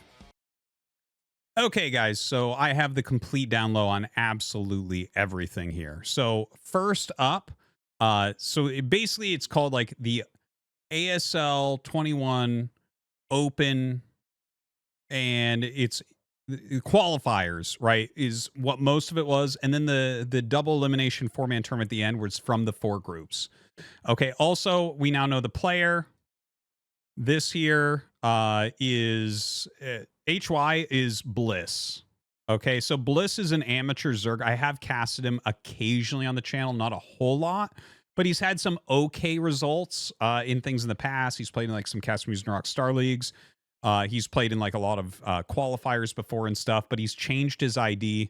Let it be known once again that if you ever want to do something like pro gaming, make one ID and stick with it. I mean, come on. So that was the greatest result that Bliss has ever had in his career. So congratulations to him. And yeah, this isn't how it ended up. Okay. This is the qualifier. So it was basically 4 brackets. Okay. Looking down here, you can see almost everyone played in it. There are a few missing players, like Royal didn't play. Find that a little bit surprising. Someone played random. I have no idea who that is.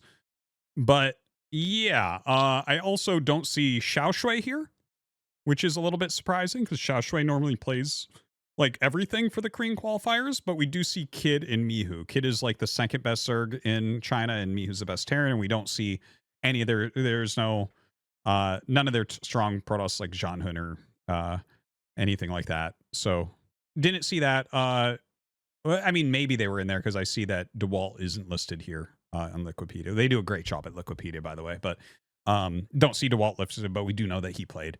Iron is MC, so he was playing. Yeah.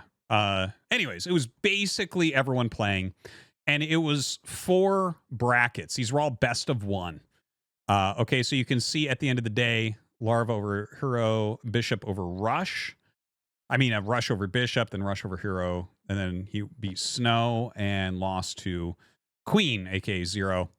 See, Ample took out Shine, yep, as we saw.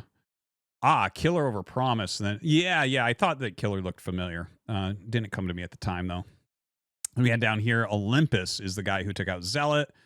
And, of course, the legend himself, BCM, being knocked out this time. Unluckily, I would say. All right, Group B, we had, Jaedong went out pretty early. JYJ went out because Bliss was able to kill Absolute, him, Shiny, and Shuttle. That's a pretty strong set of players to take out. So great job again from Bliss. We see Action took out MC there. Yeah, Shuttle over Action, and Movie over Ruby. It said Scan there, didn't it? When we were looking at the bracket, I think they might have gotten that wrong on Wikipedia, if I'm recalling correctly, but maybe I'm recalling incorrectly. Pretty sure it said Scan was in that block against Movie. But maybe I'm misremembering. No, I'm pretty sure. Okay, anyways, whatever. Yeah, we had Stork played that really great game against Comm. Jeter was in there. Yeah, I remember seeing that name and being like, who is that guy again? Youngju, he's been doing pretty well. He did well in that tournament that got canceled pretty quickly, PSL. Yeah, we had Judge playing. Paralyzed was down here. Very cool. Paralyzed over Mihu, but Light took him out. And Light loses to Hero there. And yeah, Cop had a sick run. That's great, beating Sulki. Well, I guess that's the end of the run, but still, good job to him. And Speed over Art User. Yeah, that was Art User over Gameo. Loses to Best. Best over Effort. Best, I mean, not only did he win the tournament, but yeah, he definitely, like, these are some strong-ass players. Like, Effort is a potential champion. Speed is like a potential round of 16 guy. Mong is a round of 24 guy all the time. And then to win the actual tournament. So basically, these were the quote-unquote qualifiers in the open tournament, which doesn't, the wording around this, I don't think makes any sense. But this is what is actually called the open, which wasn't open. The other part was open, but okay. Anyways, Best ended up winning this. And what he gets is a round of 24 seed and 1 million won, which is about $700. So yeah, that's what the format is. Next week will be produced a bit better. I hope that you guys enjoyed. I hope it all makes sense. And I hope pro gamers stop changing their IDs. Thank you for watching, guys. And thank you to Soup for putting this on. And we'll see you guys next time.